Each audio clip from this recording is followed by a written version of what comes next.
Yeah, man. Good. Great. Yeah. I pledge allegiance to the flag of the United States of America and to the republic for which it stands, one nation, under God, indivisible, with liberty and justice for all. All righty. Ladies and gentlemen, this is the regular board meeting of the Grand Traverse County Road Commission. Kelly, quick roll call, please. Lehman. Here. Underwood. Here. Brown. Carl? What happened, Thomas? Here on Zoom, and I'm in Summerfield, Florida. Andrews. Here. And Gilman. Here. All righty. All present in one way, shape, or the form. Okay, on the approval of the agenda. Yeah, one thing, if we could, immediately following the item G of employee satisfaction survey, I'd like to add in a discussion about plow trucks and just the general use of trucks. So we can discuss some of the things we're hearing as they're coming from the manufacturers. Was that item G2? Just call it G2, yeah, for now, that's fine. All right. Plow truckies. Motion to approve. Second. Second. Okay. So the agenda by Alan and seconded by Joe. Any other discussion? This resolution here, That is the state maintenance contract item J. Well, so that's items for later in the. got it. Okay. All right. Okay. Underwood. Yes. Brown. Yes, Andrews. Yes. Lehman. yes. Okay, we have an agenda. Item 4, conflict of interest. All right. I have a potential conflict of interest. And that is, I'd entertain the opinion of the board on it, but I think we could discuss it at the point where we get to it, and that's going to be on the item I. The vendor is someone who is a customer of mine. Whether or not they would be using my services is another matter. But anyhow, I just want to have that out there, and we can have that discussion at that item. That brings us to our first public comment.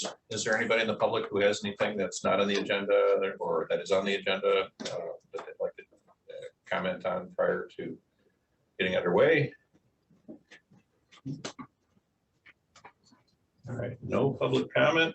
And that brings us to our first appointment, Bill Zip from OHM on our PEL update. Well, thank you again. It's nice to see you all again. I have two things I wanted to talk about. Basically, I'll just give you an update since the last board meeting, and then we went to the public or the Grand Traverse County Parks and Rec Commission tonight, and because all of the alternatives that you've seen impact the NER, the Natural Education Reserve, the strip of parkland that runs along the border. Every one of our alternatives affects it in different ways. So they are with the 4F requirements, the Department of Transportation 4F requirements. We have to get their opinion, and there are ways to mitigate impacts. If there are impacts on one alternative, no impacts on the other, you're almost compelled to go avoid the impacts. But there are impacts to all of them. what I like to do is quickly run through the presentation that we gave, just so you're all aware of what we told them, and it's nothing you haven't heard, except there is part of this that I wanted to show that is new. So Larry, go ahead and run the next slide. As you're all aware of the three, and we do have a new board member, so I'm not sure how much you want me to go through it and back up, or No, I've been following it. you've been, okay, Bill, good, the whole good. rest of yours. It's nice to meet you, Kevin. I'm Yeah, Bill's dad. yeah, Bill, Okay. nice. Anyway, there are three alternatives, three basic alternatives. The Hartman Hammond at the north has a variant to a variant on getting to US 31 in the west end. Either McCray Hill or Silver Pines is the western terminus of that alternative. The center one, the orange, is the Sabin Dam alternative. It takes advantage of running through the old Sabin Dam alternative. The southernmost one, the green, is the Cass Road alternative, which takes advantage of the existing bridge. As you're aware, all three have some level of benefit to relieving congestion on South Airport Road and the rest of Traverse City, but diminishing benefits as you go further south. I made that point clear to the Parks and Rec Commission tonight, because there are reasons for focusing on one or other alternatives. The reason we went, go ahead, next slide. Hartman Hammond, again, pros and cons. You guys you should all be aware of these. As I said, the further south, the northern one provides the best benefit to the traffic issue.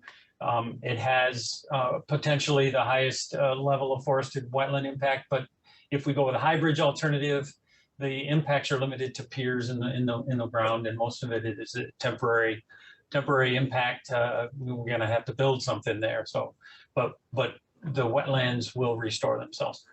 There are Parkland impacts, as I identified. There are the west end is a challenging connection to US 31 because of its grade. It's an engineering challenge that we feel can be overcome. Next slide. So the Sabin Dam alternative. This one, because of the way the railroad on the east side of Keystone sits, all the expansion to build a wider road has to go to the west. So all the properties on the west side would be impacted if we went with this build alternative. Our intent is to get from Keystone to US 31. And so we have to go down Keystone to get to the Sabin Dam alternative. Its greatest impact is on the nature center. And this alternative would be very close to the nature center. As you may or may not be aware, the Nature Center has already sent a letter to the Road Commission saying they don't like that alternative. We're listening. It provides the resiliency and redundancy that we're looking for by providing another alternative crossing for the Boardman in case something happens on South Airport Road. It provides lesser but positive benefit to traffic compared to the Hammond alternative, Hartman Hammond. Next slide. The Cass Road alternative has the most impact to residential development because of how far we have to go along Keystone to get to this alternative. It does provide resiliency as we need, but doesn't provide that additional resiliency that we're looking for because it's already there. And it's so far away from South Airport, the benefit to the traffic is quite a bit reduced compared to the others. The real challenges on this alternative, and the biggest issue is there's a railroad on the west side of the river, the west side of Cass Road that runs parallel. It's owned by MDOT. They don't have any plans to abandon it, so we have to consider it as a reality. It's quite a bit higher. It's 35 feet higher than the river itself, and it's quite a bit higher than Cass Road just to the west of it. So we can't go over it. There's no way engineering-wise to go over it, so we have to go under it. And there's a wetland right adjacent to it. Going under it would wipe out that wetland. So And it provides impacts to the nature center. There's a trailhead right there as well, and that would provide some more impact to that. So that's a brief summary of all of the alternatives. One other thing on the Cass Road alternative, we've talked about the conservation easement on the Robbins property, and that's a documented conservation easement that's very difficult to deal with. So you usually avoid those. Next one. As we talked about, all three alternatives, and described by the yellow here, cross the natural education reserve. That's the dark green between Cass Road and the north-south section of Cass Road and Keystone. All three of them impact it. The southerly two impact it the most. The northerly one, there are wetlands in the north of the Hartman-Hammond alternative. We're going through the narrowest part of the natural education reserve.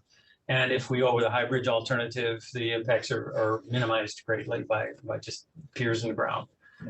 Go to the next one. The reason okay, this is the one. These are the alternatives. These next two slides are what I really wanted to show you. This is just a brief example of what could be done. This is just for illustrative purposes only, but it demonstrates the level of height over the river. Here's like 72 feet. I think I can't read that. I think it says 72. Yeah. 72 feet above the water at the center span. Now these piers would impact a wetland, but they would be a very small. The permanent impact would be just the size of the pier itself. The foundations are very deep enough that the wetland will restore itself all around it. So the impacts to this wetland area are minimized. Is that an accurate cutaway of the depth of the valley in there? Yes, it is. Oh my gosh. Yes, I didn't realize it's that dramatic. that. It is. Well, but it's drawn at over 1725-foot width. It's not to scale. Well, it's just the scale, but it's Yeah. representative. Right. It's right. Those trees are big trees, Yeah. and the bridge is going to be over top of them. Yeah. Those trees. That's right. Okay. That's very nice. So we wanted to show you this. I mean, this is by no means an engineering drawing. This is representing, We'll build it now. when we first looked at it, we looked at it as a traditional MDOT type bridge we ended up with 19 piers. If you go by their typical standard bridge construction, 19 piers, 15 columns each pier, and it's a lot. We think you need to do different. So anyway, to minimize the impacts to the wetlands, to the parkland, I just wanted to show this. Thank you. That's okay. No, it's time to move on. And this is the Cass Road alternative. You can see it's harder to see because it's not as dramatic as the other one. But the most important part on this one is the railroad on the west side of the river. I wish I had a pointer. I could walk up and point to it. But you see the Great Lakes Railroad to the west, the peak that sticks way up. There's no way to design a profile to go over that with a sufficient clearance, and go over the railroad and hit Keystone. And so it's just engineering complexity. So the right thing to do is to go under it, which we can do. We think we got enough clearance. We could do that engineering wise, but it causes great impacts to the wetland on the west side. It causes more impacts to the wetlands on both sides. And it's a big challenge. So this is what I really wanted to show you guys. This is what we spent a lot of time on in preparation for the meeting with the Parks and Rec Commission. Go to the next slide. The reason we did this is because it's important to get from a 4F position. It's important to understand what the officials with jurisdiction over the property, what they feel, how they feel, and they came out very strong in discussion. They will meet independently. They're going to meet in January, and they indicated that they'd like us to be there to help them understand, ask questions. But basically, they're going to meet in committee and come out with some sort of, not recommendation, but how they feel, you know, what they value, how they feel the alternatives impact their property. And I suspect they'll be along the same lines as Steve Largent was. Okay. I believe that. The president is the supervisor's wife. He has a seat on the Parks Board. too. No, she does. No, he Oh, doesn't. no, Steve doesn't? Steve does not. Correct. He was there tonight to talk about their incubation farm, which would be impacted by one of our alternatives, actually. I don't know if you're aware of this, but they're planning on building what they call an incubation farm, which is just an education center for youth. So they're incubating youth into the Parkland issues. So it's really cool. I will entertain any questions. This was the slide we have. This was the presentation we made to the Parks and Rec Commission. We were encouraged to meet with them by the county executive, our county administrator, and the deputy administrator. We met with them last month as well. So, and everybody has got their opinions, and I know the administrator supports the process. yes, he does. Yes, he does. Carl, you got anything you want to ask? Not to ask. I just want to comment on those drawings. It was quite enlightening on how that's going to look going across at those different locations. I know they spent a lot of time on proposing that, but it gives you a little better snapshot of what's really going to happen, or if it does happen, where, you know. It shows where the parkland is. It shows where the wetlands are. It shows where the river is. There's trails down there. Well, when we met with Steve Largent at the Nature Center, there were people using the facility. And so it's clear that the Save and Dam alternative would have some significant environmental impacts to that operation. So I'm not going to make any judgments. I'm just making statements at this point. Larry, go back one to the Cass Road one. So is that bridge deck, is that the existing bridge that's there now utilizing that, or is that bridge getting completely rebuilt? We haven't really gone to that level of detail yet. The alternatives, we could try to widen it. But it's only a 2-lane bridge. Right. So we'd either have to widen it or replace it. The vertical nature of that, we did do some work on profile. I did not compare the existing bridge to the profile that we pushed. Yeah. We were just trying to get something to push through that works. Got it. But the basic issue on this one is that railroad. Right. That's the biggest issue on this alternative. And that railroad bridge would add $5 million to the job, easy. You know, And seriously impedes a lot of wetland. absolutely, it hurts wetlands. And when you have impacts to wetlands, we got mitigation issues, and there are other alternatives that do less damage. So, Joe? No, process. No. All right, I think we're. Thank you. Thanks, Bill. You did a great job. Appreciate thank you it. very much. Thank you. Yeah, Merry Christmas, everybody. Thank you very much. Larry, you can keep That that. brings us to our 7:15.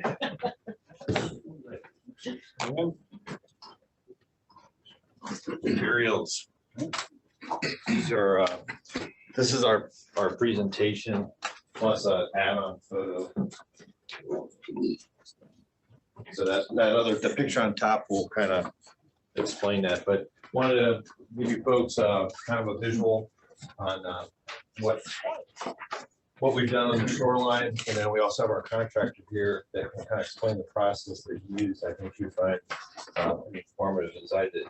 The next slide. So this is the first 100 feet or so. You can see where our property line is on the left, and then on the other side, the 100-foot mark on our HOA property. This was taken this spring, right after our dock went out, and the water levels were kind of starting to drop. Next slide. Oh, sorry. You're good. There we go. Next one. And this is kind of a moving northward towards the northern washout area. This is the 150-foot mark and then the 200-foot mark. And you can kind of see the scarring there that's occurred along the embankment. The existing rock is kind of separated from that. This was taken May of 2021 once the water levels dropped. But as the water levels came back up this summer, water was sloshing up and over those rocks and just kind of continuing to scour and scar that shoreline. Next slide, please. This is the lot immediately to the south, or this is now starting in the south of us on the far end. So this would be the first private owner as you're moving northward from Joe Rowe's property where the southern washout is. So this is lot 5. It's about 150 feet of shoreline. This again was taken the same time this spring. You can see on the picture on the right, there's been a significant kind of collapse of the embankment there. And same issues that were going on in the north were going on here. Next slide, please. This is now moving up to lot 6, which is immediately adjacent to the southern end of our property line. This is the other property owner's property again.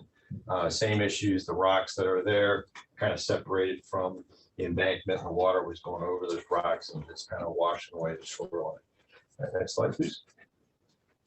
So this is as the work was beginning on our property. Our property was the third property that the contractor worked on.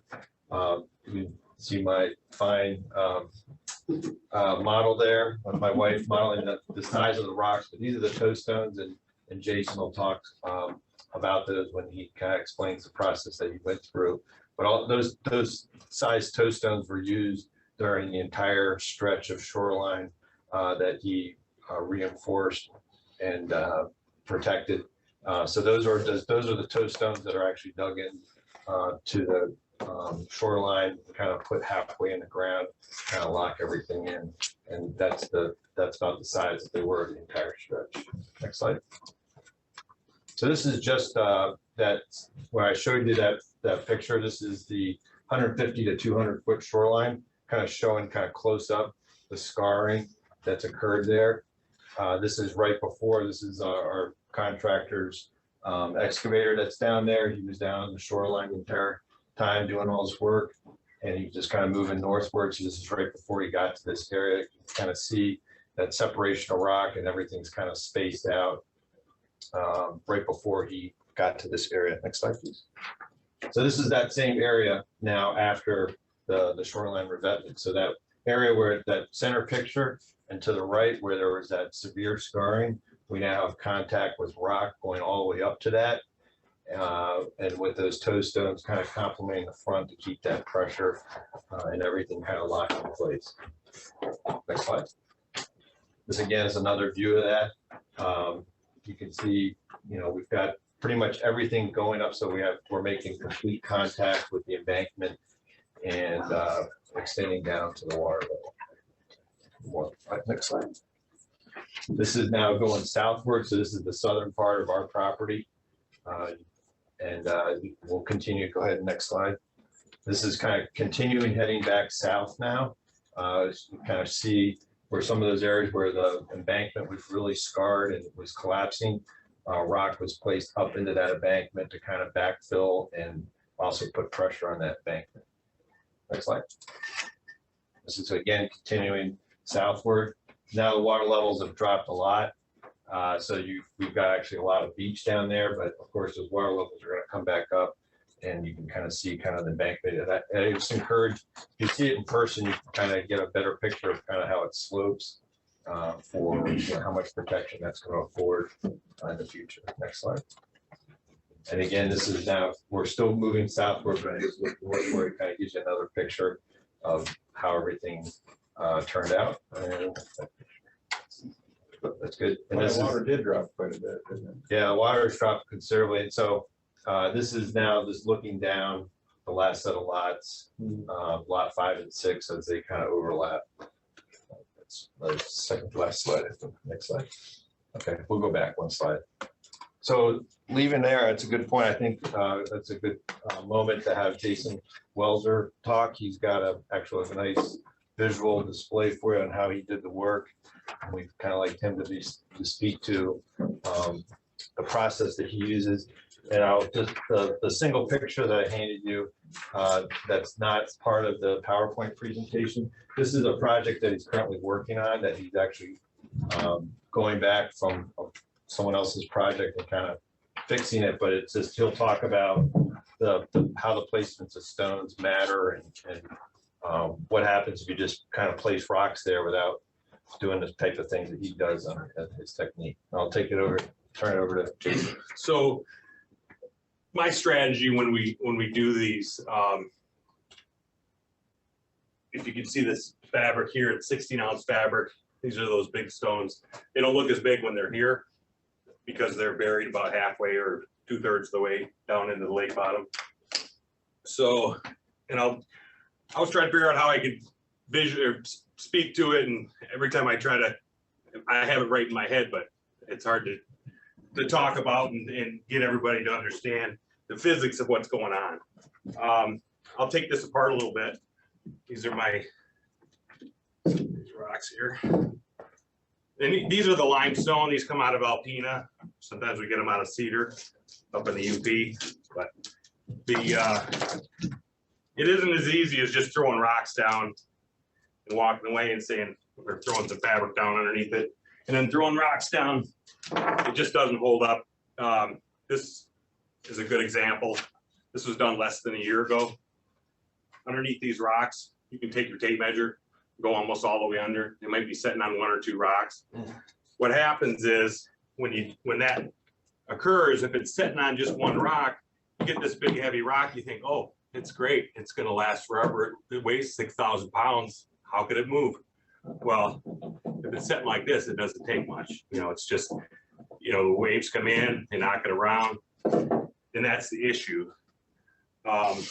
So this here is a kind of a representation of the limestone rocks. If they're setting up here, and this is the fabric, and unfortunately, this is the way Eagle kind of presents it to do it, is just put the fabric underneath, put the fabric up the back, put some rock behind it, you're good to go. Well, doesn't take much. Very little to just slough it off. And what adds to it is the wave action comes in, goes underneath the rocks, and the fabric's laying there, and it starts grabbing sand and material, starts pulling it out. And that's what's going on with this, with the bank here. You know, almost everyone we go to, you walk along, oh, it looks pretty good. There's only a little bit of erosion there. You got some roots hanging down. So you take a stick or a tape measure and shove it up under there, and it goes up 6-7 feet. You go, oh, wait a minute, something's going on here. And what happens is, storm comes in, sloughs off some material, bank drops. Sloughs off some material, bank drops.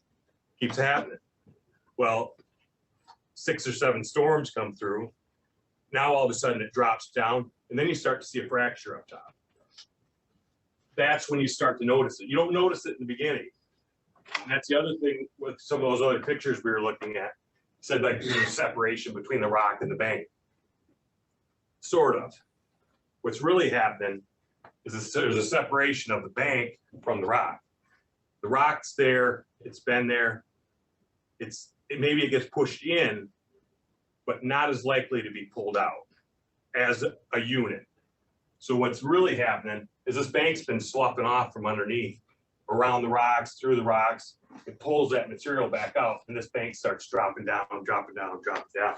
And if you look around at the contour of the land and you see something really big out there, some really big rocks and some, maybe a big tree, and you all of a sudden you see that's the only thing sticking out. Everything else behind it is back. So that this big tree has been protecting that shoreline. And unfortunately, everyone wants a view of the lake, so they start cutting down trees. The roots stop growing, so you lose a lot of, you know, the potential to hold everything together. So one of the big things that I do and started doing is I dredge and excavate a toe. So I dig down, say 3 to 4 foot wide, 2 foot deep, and I dig that right out, take that material, and I either put it back here at the base of the bluff and use it to push back in where some of that material has been voided out. A lot of times we'll bring in extra stone and rock and sand, push from the bottom up inside there to get it to jam up in to try to undertow what's been taken out, or underpin, I guess I should say, what's been sloughed off. That's the other issue. Sometimes people, well, we're on a bluff, let's do it with a long reach excavator. Just can't get the push to get back the material back in there. We'll have rocks sometimes like this, big around. You'll start pushing them. All of a sudden they're gone. I mean, they've just embedded right into the bank. And you're like, oh my gosh, what's holding up that tree? What's holding up that bank? What's holding up the rest of it? And you just don't notice what's going on until you get right down there and look at it. Get some hip boots on, or at least some muck boots. Walk along the shoreline. Right now, you don't need much. I mean, muck boots would be fine. You can walk most of the shoreline and the sections that are damaged, that aren't fixed. You can pretty much navigate and see what's going on. You get a really lot better picture from the bottom than you do from the top. You look at the top and you go, oh, it's bad right here. Okay, well, it's bad everywhere. It's just showing up right there. And that's 6 months, 9 months, a year after the problem really started, maybe years after it really started. So anyway, when I put these in, sometimes I handle the rocks 8, 10, 12 times. You know, I'll put a rock in, take it out, and hopefully I can get them to go back in. So once they're in place, it's a whole different story. You can stand on it. They don't move. Once you pack on all the rocks and everything behind them, that's what's holding the whole bank. That's what's holding the whole everything.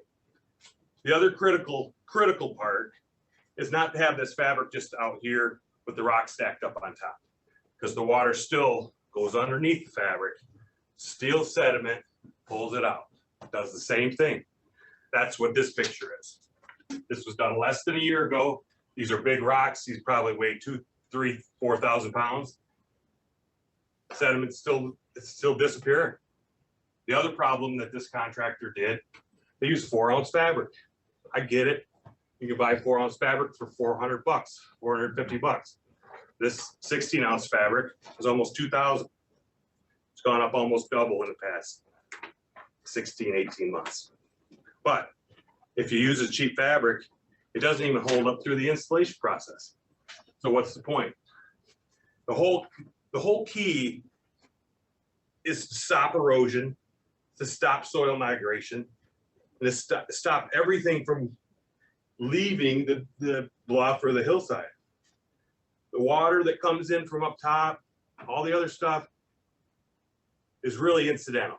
If you have a filter fabric going from the bottom of your toe to the top of your wall, it's keyed in at the bottom, it's keyed in at the top, and by keyed in, I mean this right here. So whether you do it right here, say 6 foot up from the bottom of your toe up to here, then even if you stopped it right there, you solved the problem, because water going through is not a big deal. Water goes everywhere. It flows all the time.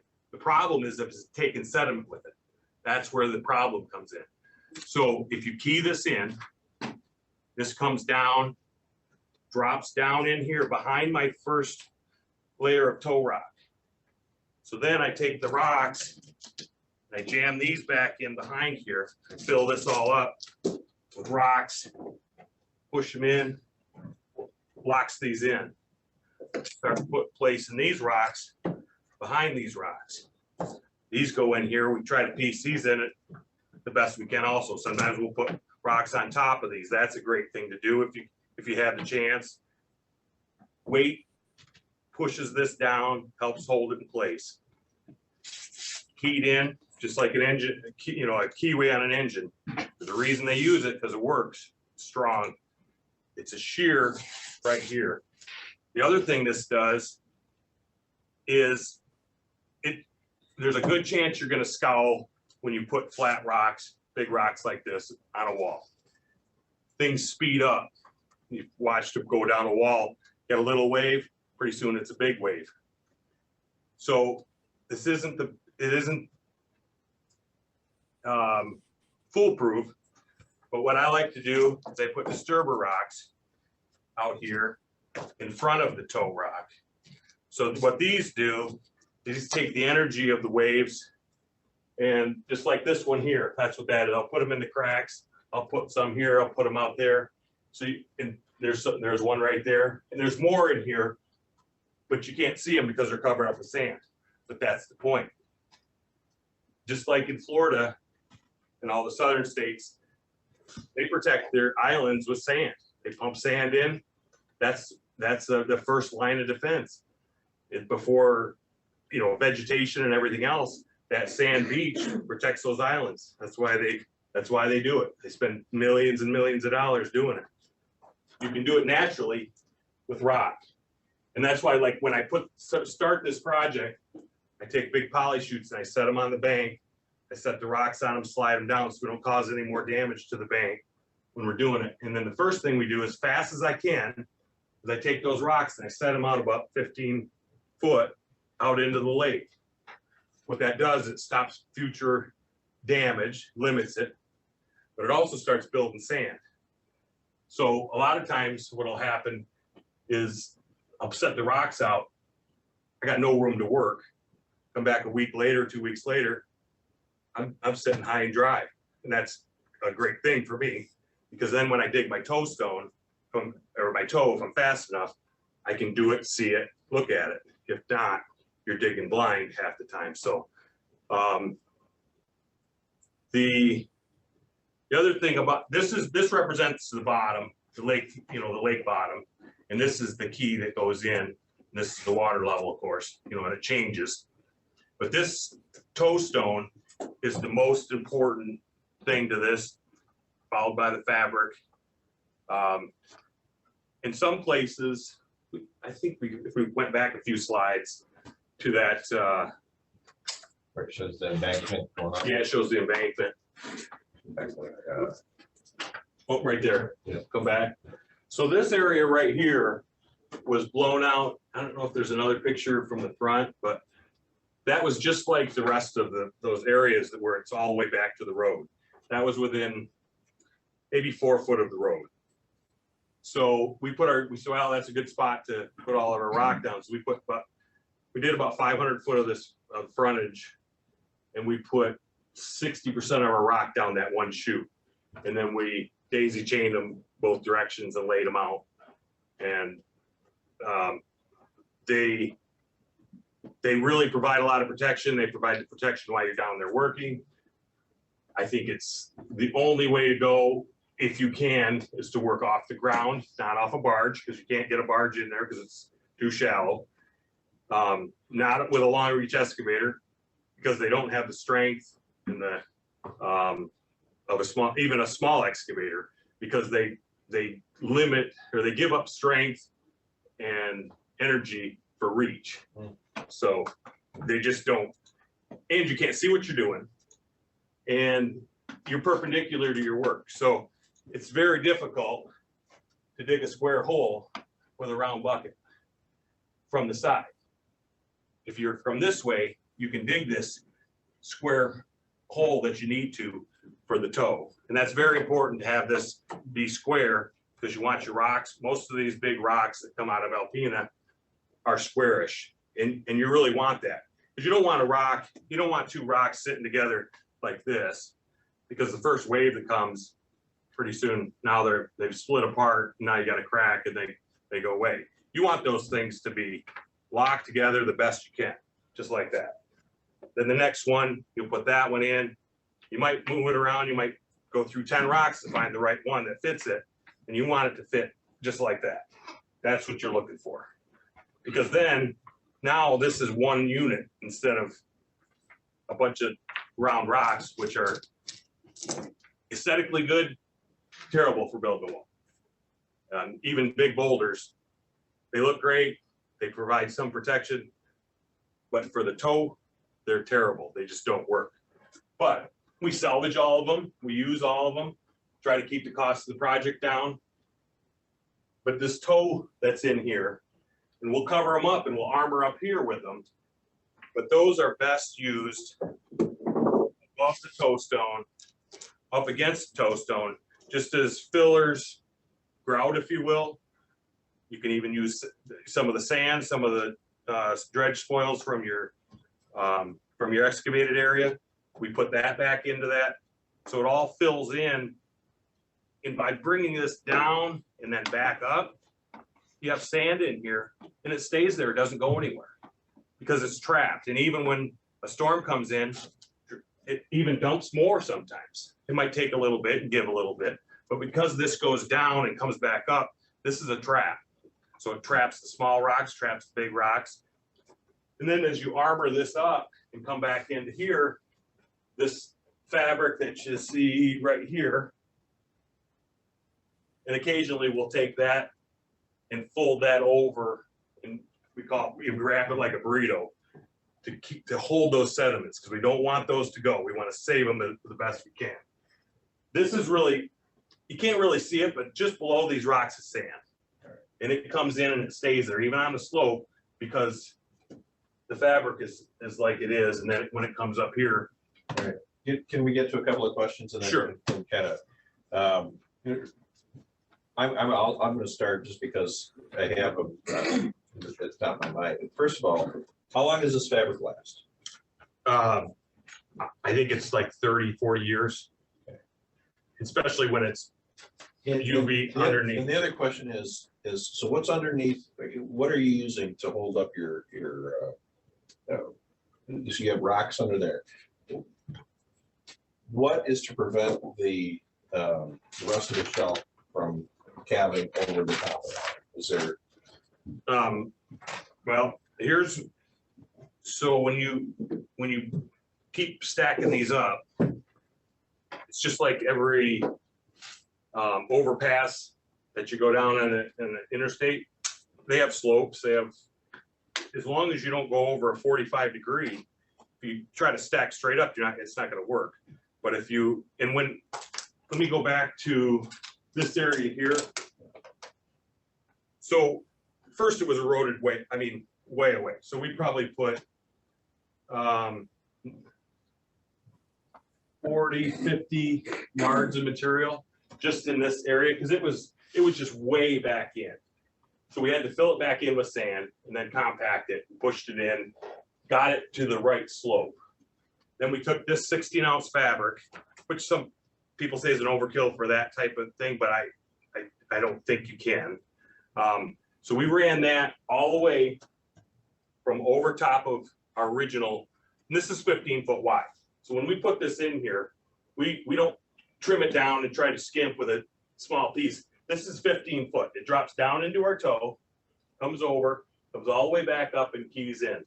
That's 15 foot of fabric that comes up the hill. So on this other piece over here, we came down and came over top of that. Started with the sand, then we put the fabric over top of everything. Then we put topsoil down. Then we seeded it. Then we used straw mats or mesh, the rolls that you see out on the erosion control with the plastic netting in it. So we put that over, then we put more topsoil over it, more seed. And the one we did for Brian, this right here, I was just there tonight, and it's all lush green. I mean, it's because it's layered. So this protects from future erosion. If you get a gully washer and it comes down, this has to be keyed in at the top also. You can't just leave it at the top, come up here and, well, it's gonna get behind it. And then if it gets behind, Because that holds the fabric in place. yes, it has to come up. We bring it down in and we put rock in here to hold this. We do the same with we do it from we roll these down the hill so we can go long ways, overlap them. We do the same with the straw coming down the hill, and that's all that's keyed in also. So it prevents it from slipping and coming down and out. Any other questions? Alan? Have you done this in other places in past years?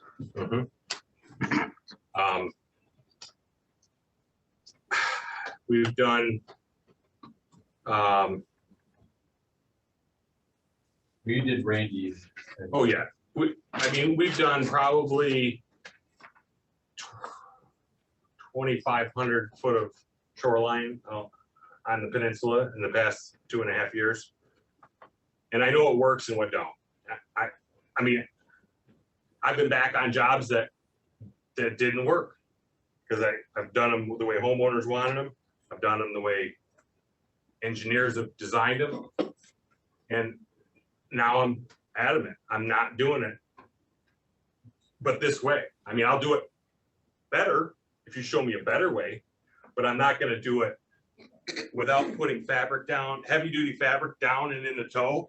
I'm not gonna try to balance rock because you want a nice walkway all the way down. I like to give somebody, a way down, and a lot of times we'll have rocks that we can walk on, but the most important thing is that toe stone being buried down and deep, because if this scowls out, and it will, the sand will come and go, but if this isn't down and deep, you got nothing. It's gonna start moving on you, and you can't skip on the fabric. That's the. What I was suggesting, what I was asking, if we can look at past projects. Oh, yeah, and you sure. Provide them a list to the staff. Absolutely. To sort of. Yeah, as time goes and on. you're, almost all my people that have built walls for will be glad to let you come out and take a look Yeah, at it. in fact, I'll talk to David. I'll schedule a time I'm gonna come out and take a look at the project itself. So because I mean, sometimes pictures don't exactly, say everything you want to say. Did you have anything, Carl, you wanted to add or ask? No, I think that he's got a well thought out plan there. I think the presentation was good. I'm hopeful that it's going to hold up. I think it will. I think his methodology is pretty sound. Thank you. We're good. All right, thank you. Okay, appreciate the presentation. This is the last piece stuff that makes sense. Right, thanks. And I'm just gonna throw this out there, but I've heard some numbers on that project up there thrown around. And I can't even speak to it because I'm so shocked. It does not need to cost that much. It's not that hard. We've done 950 foot of frontage on Bluff Road right there within 1 mile of this section, but all the way around it. We had to build this road because we couldn't use this road. It would almost been easier for me to fix this right here than it would. It's a very doable project. It could be done this spring. It could be done this winter. All you need is the permits. I could get them from Eagle and Army Corps. I've talked to them about it. I've been on site with them. They provided me, we have an access road right here. This is Joe Rowe's property. We could clean this ditch out from here so you don't have to drive on the road if you're worried about the condition of the road. We could do all the work from this end, working north. I mean, we already have, this is a 600-foot road. We go across Brian's property, we go across Peterson's property, and we can go across Mission Hills. So we can get access to the whole section without going onto the road, except for going straight across it. But we do have a ramp right here that we have good access. We rebuilt that ramp because it was blown out. We got permission from Eagle and Army Corps to do that so we could gain access. That's how we got our equipment up and down. But it's very doable, the whole project. And again, the water you're worried about in like this area here, this ditch should be cleaned out. You shouldn't wait on that. I mean, whether you do it or you hire someone to do it. And this road has a very nice slope all the way from Mission Hills, all the way down to the ditch. It's like a 12-inch culvert that runs underneath Bluff Road, maybe a few hundred yards past the closure that's down there. And I know you have some underground stuff there. It's not a big, get misdig out there, hand dig, find out where everything's located. That could be scraped out. There's some other things about the backwater. A directional bore would be pretty easy to do. And I mean, I could speak for hours because I've been living out there for a year. All right, well, appreciate your time in this, and the visuals is interesting. And I'd be happy to meet anybody out there and share my. Like I said, I'd like to go back out there and take a look. And from a technical aspect, there are some challenges to just saying, okay, Jason, let's do this, but I think that I personally think that the discussion is worth having. So You did just award you are awarding tonight to AJ's the section of road just to the north of there. It's the same as this. There's no difference in What your, we're doing is yeah, the same as this. it's the same. Well, it should be. I don't know what, I haven't seen the specs on what you're gonna do, but this is what you should be doing. But that's, Thanks. And then this last picture, I just wanted to point out, this is that retention pond. And that's kind of currently what it looks like with the water, and that's what we're talking about as far as if we could do some ditching work there to relieve some of that surface water, because right now it's just wanting to sit there. And that, so there is a significant amount of surface water that likes to collect there. So we just want to give you a picture of what. Was that water collecting there because of the service road that you put in? No, that's been there. Or that's That's been there, that's always been there. It's, and that's what it wants to Serves go to the hill, basically. Yeah. All right, very good. Thank you. Thank you for your time. thanks, appreciate it. All right. That brings us to our third item under appointments, and that is our public hearing on the 2022 budget. Entertain a motion to open the hearing. I'll make a motion to open the public hearing. Support. Okay, so we have Joe. Support Kevin. I just, do we have to do a voice? Well, yeah, so, yeah, kind of. Brown, Yes. Andrews, Yes. Seaman, Yes. Underwood, Yes. Gilman. Yes, okay, the hearing is open. And I guess essentially we entertain any thoughts, comments, if Phil, if you'd like to have anything, last things to say about it, and then entertain any comment by the public on our budget. Yeah, so we discussed this at length at our special meeting last week. I think my voice is finally recovered a little bit.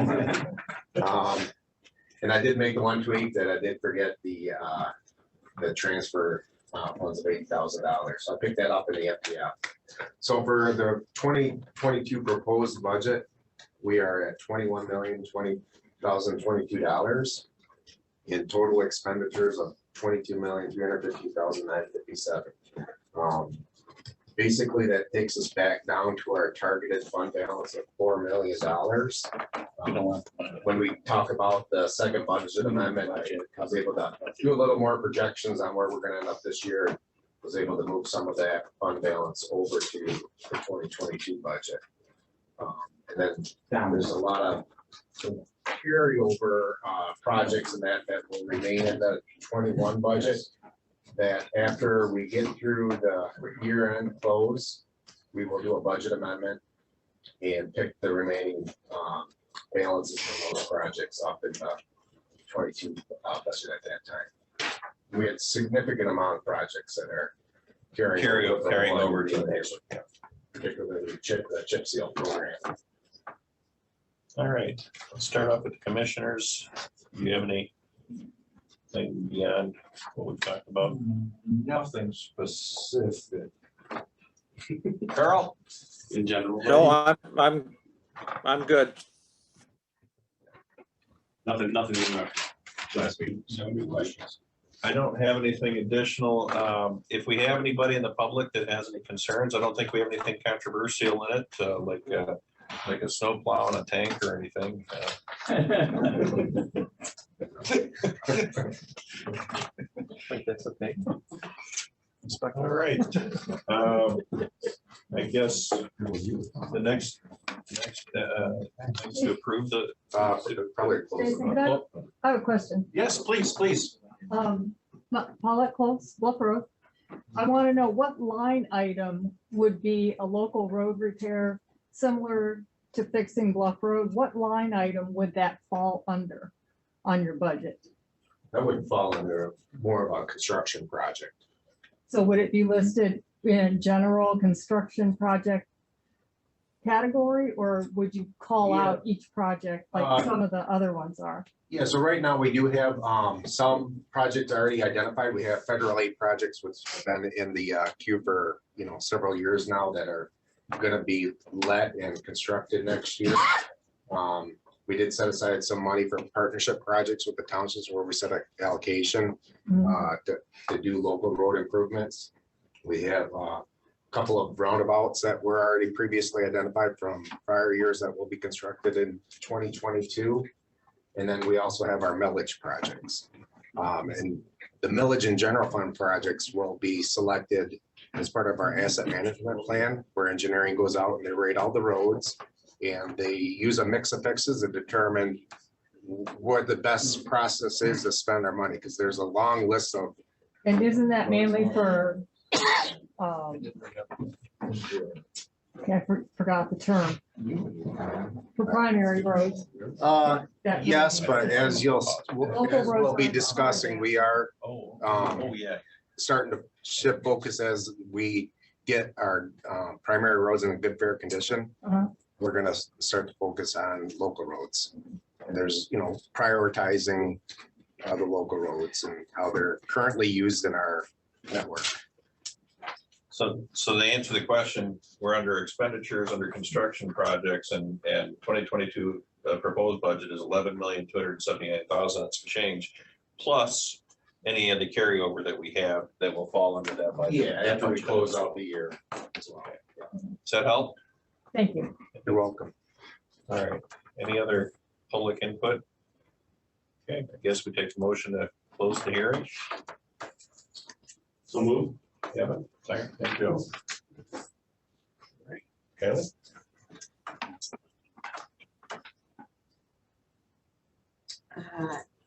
Andrews, Yes. Lehman, Yes. Underwood, Yes. Brown,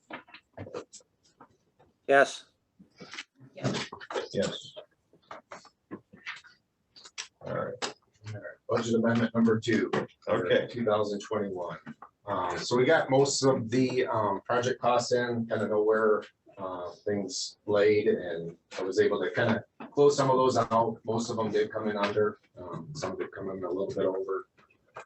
But we knew that going through the year with contract mods. This is a little more of the housekeeping side. Overall, I was reducing revenue $254,000 in that. Most of that was due to last year we had thought we'd have more SAD projects with the townships, and some of those bids came in higher, so they elected not to proceed with those. So pulling out their contributions towards other projects, and then also under the expenditures, removing those projects from the fiscal year 21.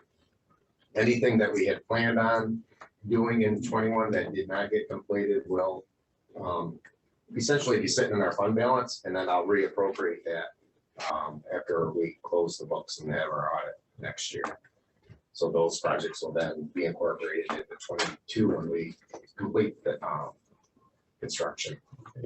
Want to have some discussion before the amendment, or do you have anything? Yes. Carl? I'm good. Kevin? Joe? Okay. No other comments? And entertain a motion to approve the budget amendment number 2. So made. Alan? Wait a second. Support. Kevin? Kylie?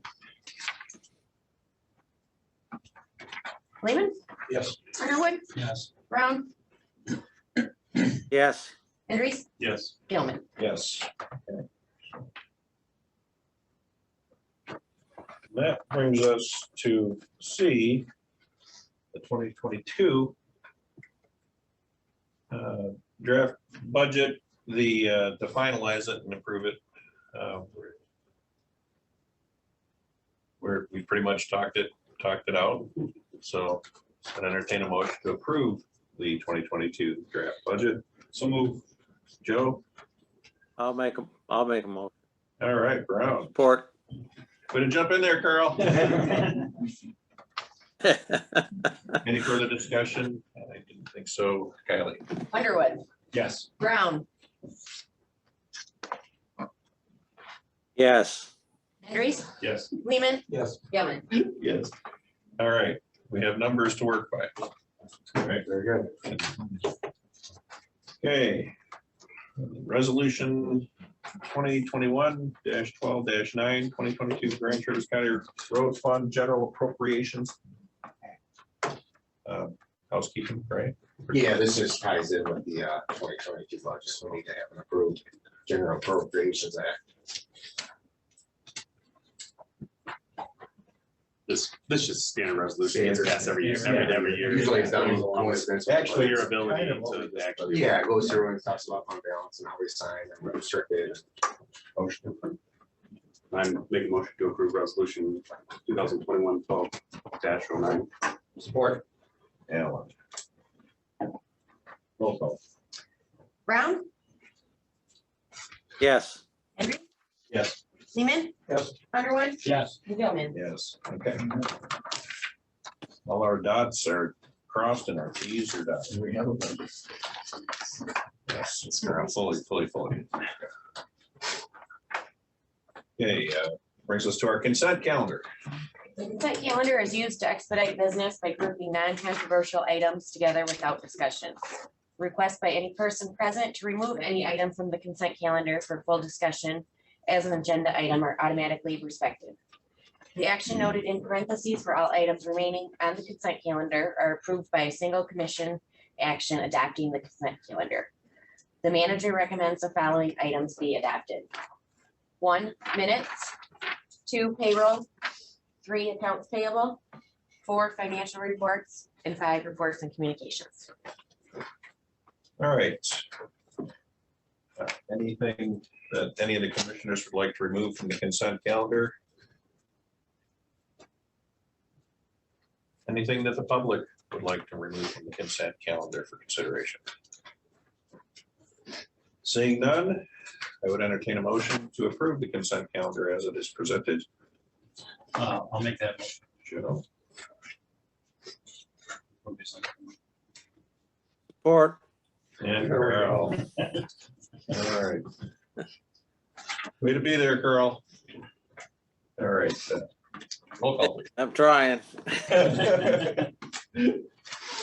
Andrews, Yes. Seaman, Yes. Underwood, Yes. Brown, Yes. and Gilman. Yes, thank you. Having no items removed from the consent calendar, that brings us to one of our important topics. Heather, and start us up. Employee satisfaction survey.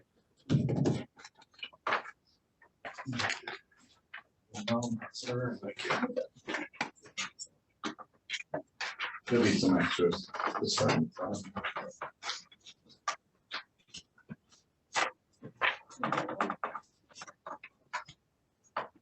For let me just explain a little bit of this. So we did the survey this year, and if you'll see, biggest thing that we really want to bring about is that we had 49 participants in the survey this year. That's a very large portion of the group that we have here at the organization. That's up from 31 participants in 2020. And in 2019, we had 35, but that included a good handful of our seasonal drivers. So we're pretty excited that a large portion of the employees are excited about sharing their thoughts on where we are here. Kind of want to make a note that in 2020, it was the year of COVID. So there were very few people working in the office. There was a lot of remote work. And now that we're back together, we're kind of bringing things back together and getting everybody used to it. So when I look at this and, you know, something that we take from the average score in 2020 was 3.7 and we're at 3.3 right this year. But I would really expect that. We've done a lot of hiring. We had a lot of retirements, a lot of new drivers, a lot of new staff throughout. So right now I would say that they are at a median coming in and trying to get, you know, their feet planted and see where we are. So I take that as a positive. Training and communication were two areas that were big areas in 2020, and they're also large areas here in 2021. Interesting fact on both of those is where communication is actually our lowest scoring category. So it is something that we do have a lot more work to do on. But as we noticed some of the comments coming out of the communication, it was also that kind of that double-edged sword where efforts were appreciated for what we have started so far and wanted to see continue. So with both training and communication, it seemed like, well, they were asking for more, they were happy about having what we did. So if we kind of talk about a hierarchy, we've improved here over the last couple of years within the organization. And now instead of, just trying to have somebody say something nice to you, now everybody's asking for some training and how do we grow and how do we become more, a larger part of the organization. So while it's a down point and we have a lot to start on at the beginning of the year, I do think there's a positive for it.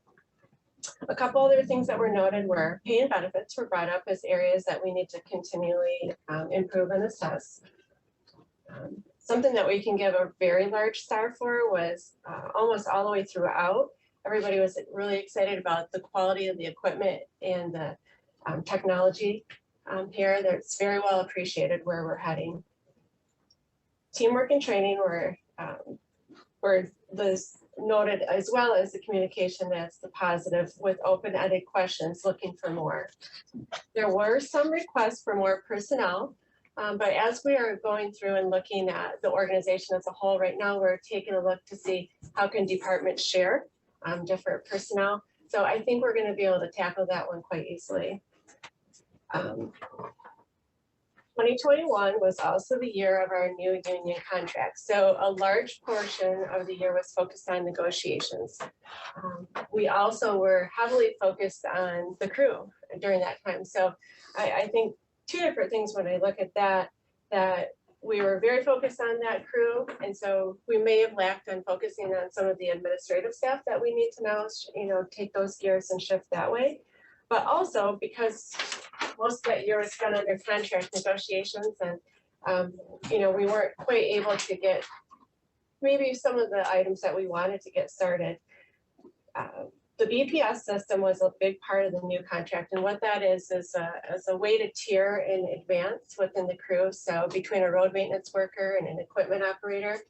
So it was our first go around of the system. And whenever you're changing something, you're trying to get everybody to understand it.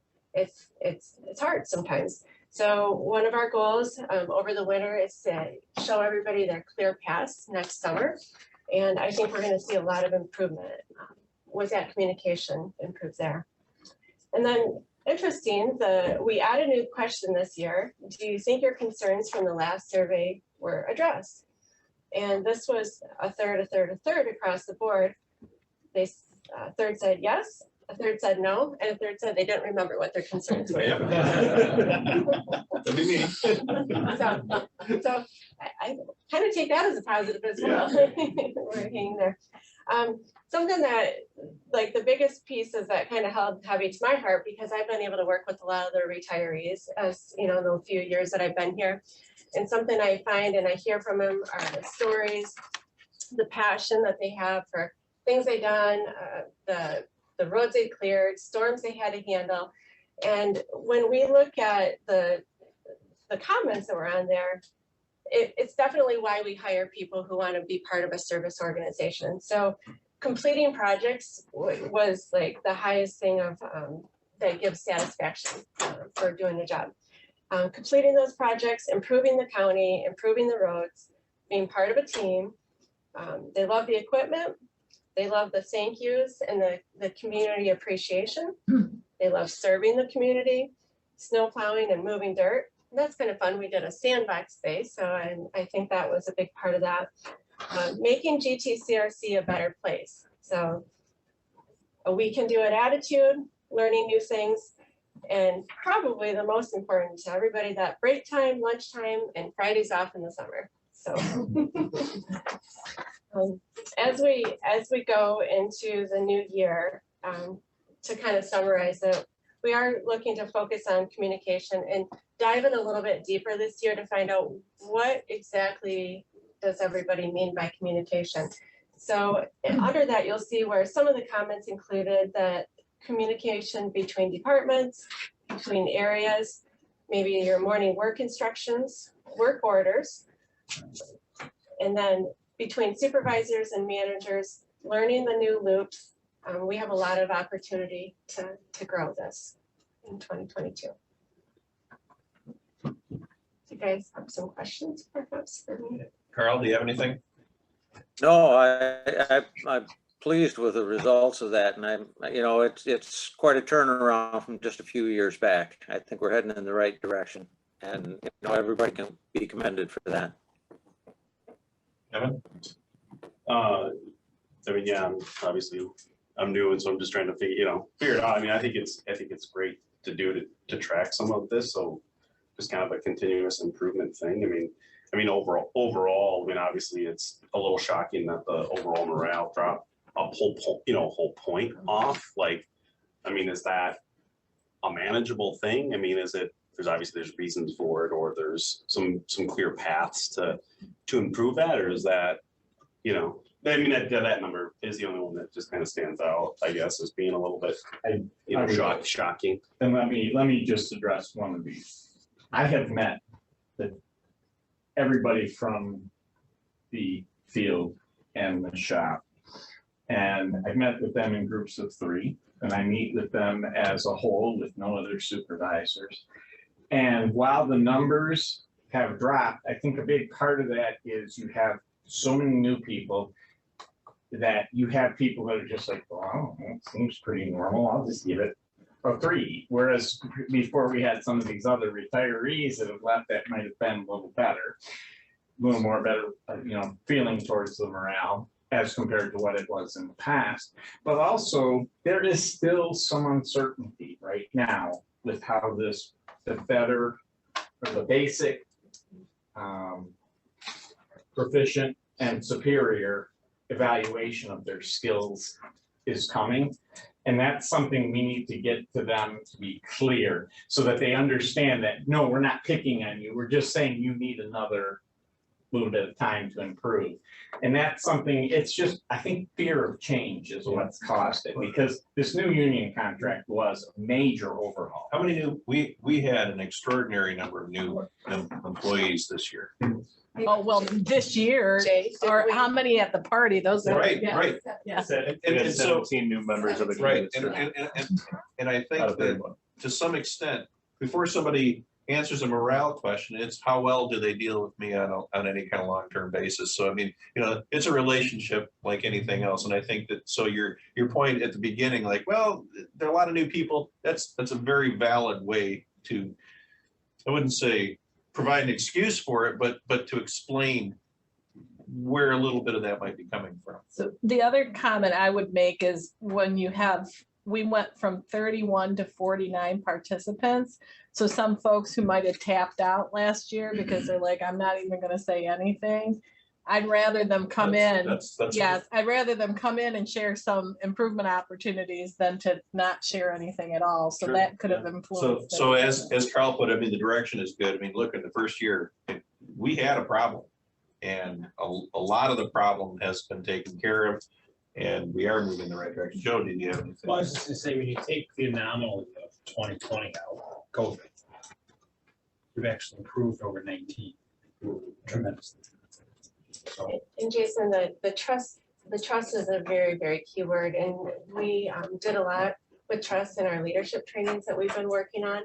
And I think that's a big part. So Kevin, I'd like to talk to you about the contract settled, and we started that new contract on May 31st. We had just begun the summer season, and where a lot of the training in the BPS system is really focused on that. So they're coming in, new contract, trying to get everybody out. This winter really is the time that we need to focus on that growth opportunity so that everybody can clearly see the path. There's still it's still a little misunderstood, and that's what we're working on, trying to clear up that communication so that everybody knows how to grow. On top of that, again, we're talking a lot about the crew, but we're really going to work that same type of thing with the administrative staff so that we can find out how people want to grow and where they would like to go here. So. And speaking to that, you mentioned not just the administrative staff, but the sharing of personnel across different parts. So that's presenting cross-training opportunities and potential for growth and advancement down the road. Okay. That is, I mean, it's kind of a question. So So here's kind of where a lot of that started. You know, sometimes we'll have people who have to have adjusted work assignments. Maybe they've been out on disability and they're able to come back, but maybe not in the duty that they were for a while. So instead of just having somebody stay at home, we've really utilized that and got people back to work. And in doing so, we've actually found just it's kind of some exciting things in Larry's department specifically, being able to help and utilize what the building of city works. And so that kind of started that. And then once we did that, we've noticed some people sharing that they would like to learn some different things possibly from the crew. We're looking at moving one person over from the crew and into the engineering department come spring.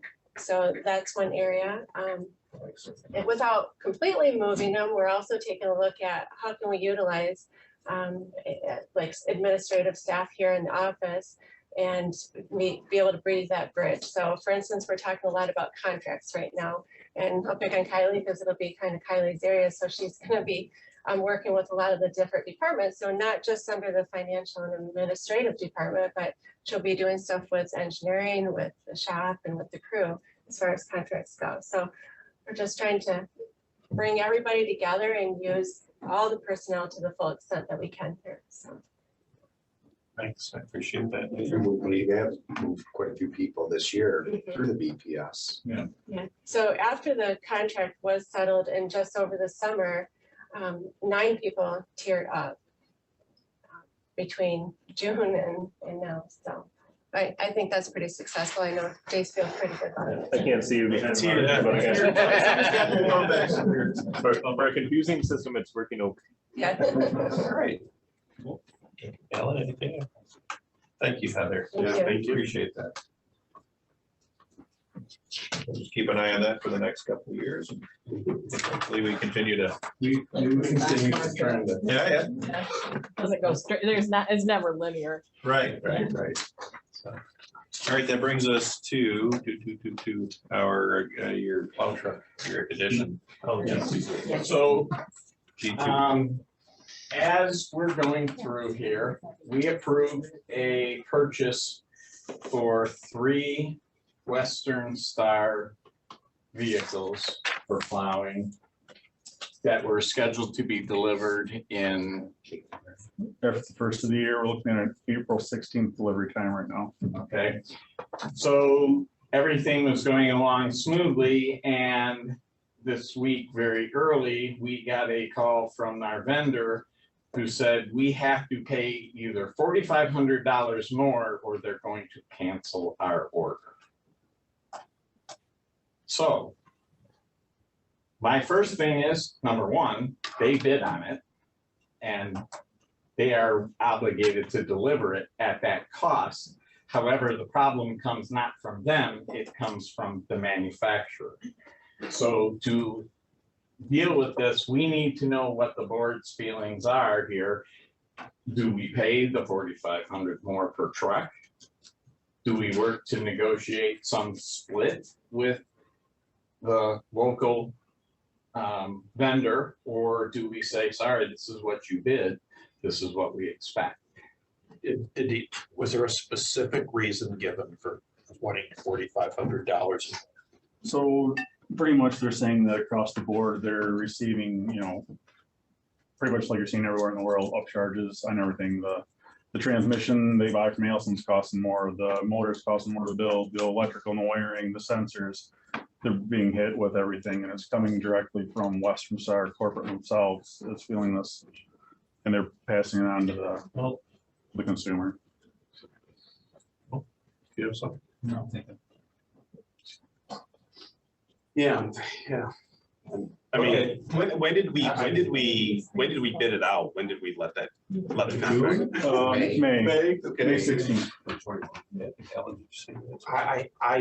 I think we have tried some of the trucks before, and I think we have a good local dealer, and I think you should work to mitigate anything. But I can't believe you don't. Your recommendation is don't do something different with these trucks. Costs are only go higher. Yes, and that is the next thing then is, And this did not make it to you earlier, because 15 minutes before the meeting, Dan got a quote from Peterbilt to see where they would fall right now. And whereas Western Star and Peterbilt were separated by about $1,000 when the bids came in, this is a 3.5% increase for the Western Stars. The Peterbilt folks just told him tonight they need 10.5% increase. All right. For the same truck. Carl, I'd like some input from you if I could, if you could. I have something else that I'd like to add, but I'd like to hear from you first, if I could, please. Well, my thought is, number one, when we sign up to buy these, you know, how obligated are they to honor that price, number one? Or is there a stipulation in there that says that they can do this? That's number one. So I guess we need to look at that contract and see what that says. You know, in today's market, I understand everything is going up, but when you place an order for something, you know, they've kind of committed to that price also. If we back out and say, no, we're not going to do that, and we're going to go back in the market and buy again, then I think we're cutting our nose off to spite our face here, because I think it's going to be more than $4,500 per truck. You know, so we're looking at about $13,500. If you know, I don't like to go down this road, but I guess maybe it's to the point where we try and negotiate with our vendor if they'll share some of that cost increase.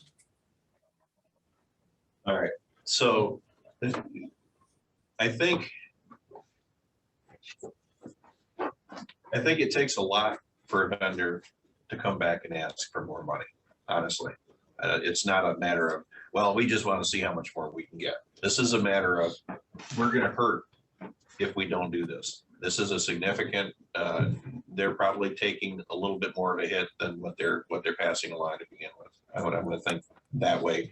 And I'll tell you, as a vendor, I'm a vendor too.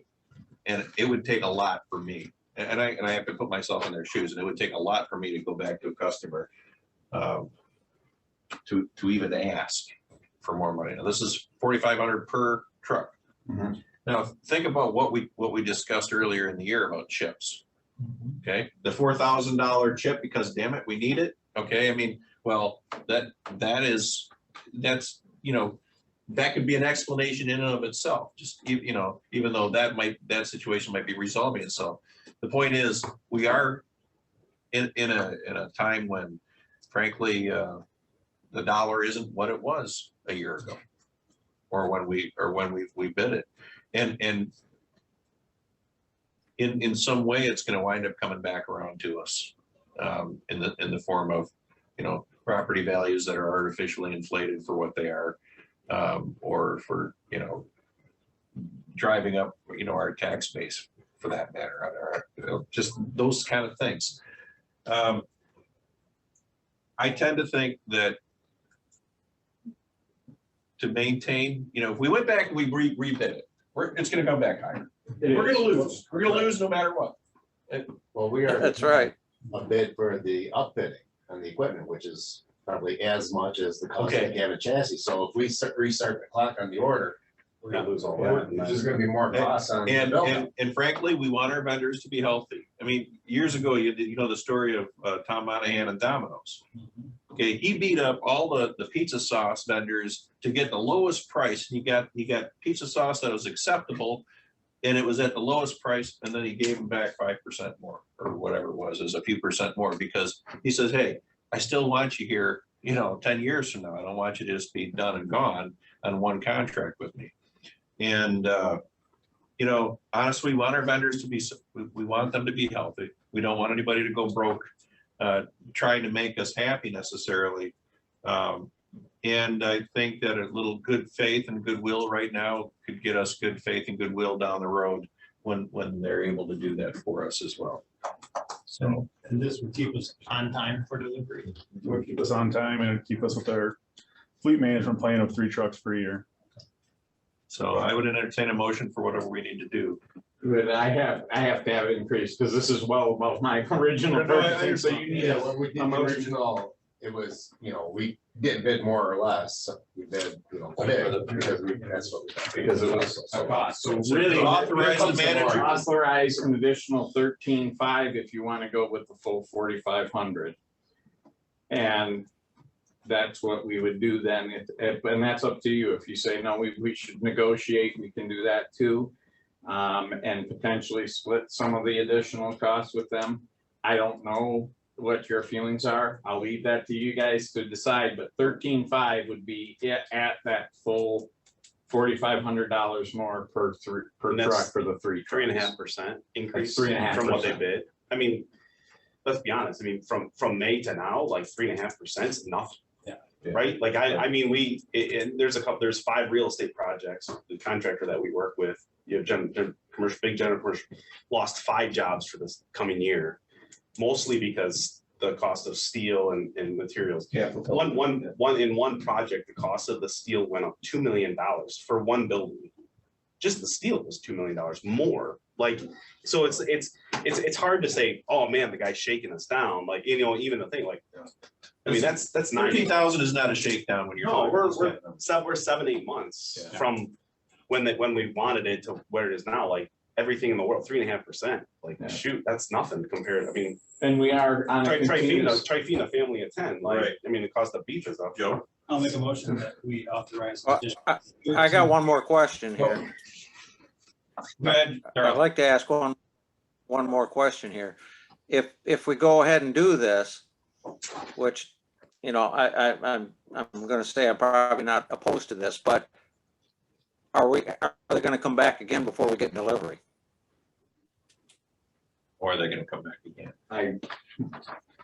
We're only a few months out. Yeah, we're expecting delivery in April, so. I Well, mean, that's these things used to be, that's 4 we used to get trucks in 4, 5, 6 months. Now we're a year out for these trucks. I would expect that Western Star at least has kind of talked to all their Taken suppliers into too, to account, say, yeah. hey, look, where are we at here? So I would say no at this point, but I would expect next year's trucks to reflect a lot more than this Well, 4,500. I would too on next year's, because that again is a bid thing here, but we got 4 months here yet. And, I just like a little bit of feeling from them that they're not going to say, hey, they whacked us again and we're coming back to the well another time. So. We haven't cut a check yet. Yeah, no, but I to Carl's point, maybe the motion includes with a commitment to this updated number, Being this Through the delivery. Do the delivery. through delivery. Yeah, that's a good amendment. So. So. All right, send them more money. Make a Second. motion that we authorize an additional 13.5, $4,500 per truck, Contingent on contingent on a commitment commitment. to hold that price till hold the delivery. price till delivery. We have a second. That was my second. There's your second. Okay. Any other discussion? Riley? Lehman, Yes. Underwood, Yes. Brown, Yes. Andrews, Yes. Gilman. Yes. Okay. That's you, Jay. Okay, that brings us to item H, Bluff Road Shoreline Armor Slope Stabilization. This is the area outside of the closed off area. Yeah, just north of the closure. So at the request of the Bluff Road residents, myself and the engineering manager met with the residents in the area. We walked the shoulder, we walked the shoreline. And what we found was some deterioration that was pointed out both by the residents and discovered by the engineering manager and myself. Based on our discoveries that are exhibiting similar sloughs and failures along other areas along Bluff Road there, we think that the action is necessary, to kind of preserve that slope, and considering the alternatives to not restoring that slope and arming that shoreline could be significantly more costly than the action we're proposing to undertake. This is kind of the basis of our decision making here. one thing that is notable and worth record, the areas that we are witnessing these degradation also coincide with areas of significant residential development. So you're seeing a lot of those impermeable surfaces, roof lines, paved driveways. You're seeing, as the gentleman mentioned before, a lot of that native foliage, those trees being removed along the bluff. And then you're also seeing a lack of undertaking of the private property owners to protect their own shoreline. So the erosion began outside of the right of way, and I was kind of incurring or encroaching into the right of way. Okay, so the erosion we're repairing is currently either terminating or it's beginning in our right of way. Yep, it's So it's flirting with that line. Hey, Larry, how fast can you pull up a map? Or in the aerial of this, I mean, do you have a drawing or, I mean, something to look at just to get like even a Google over. Yeah, I can give you the addresses. Larry can do it. Anybody can.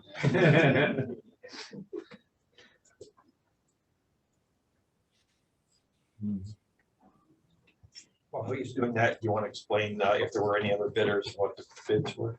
Yeah, so we did receive 3 bids, and the activity kind of as described, that's mobilization, traffic control and SEC measures, filling, compaction, grading, and keening of the slope to match the surrounding slopes and to support the armoring, placement of a geotextile filter fabric beneath the riprap, extending a minimum of 10 feet, 10-foot distance onto the slope, installation of that revetment, and then installation of straw erosion netting and application of a grass seed in the areas where there was bare soil.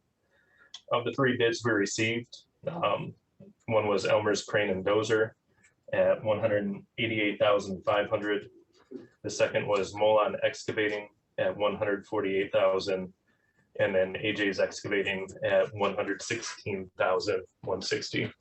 It is worth noting that each one of the vendors to participate in the bid, we did require a site visit. So I personally met with each one of the vendors and walked the shoreline with them. So they are well aware of the scope of work that's being requested of them. So Larry, the 3 addresses in question, the first is 15163 Bluff Road.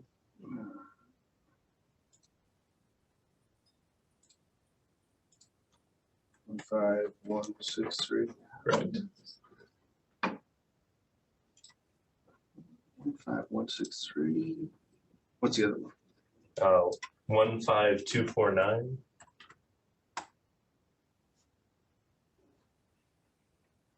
And then the final address is 15263. So these are 3 or 4 adjacent parcels there.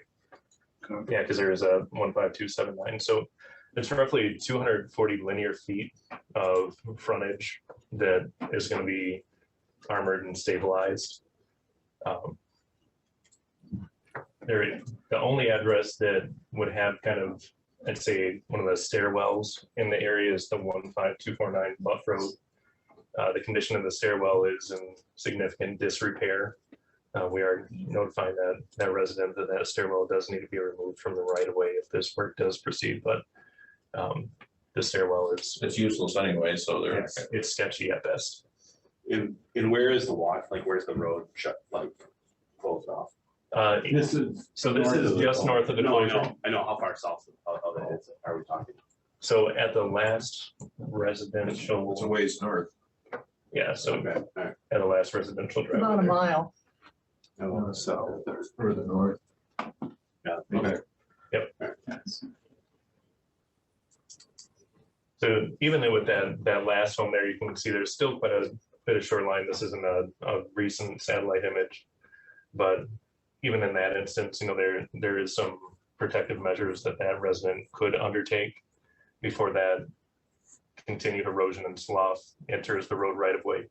But in these areas here, we're already seeing tension cracking, some areas of sink around the fog line that should require immediate attention.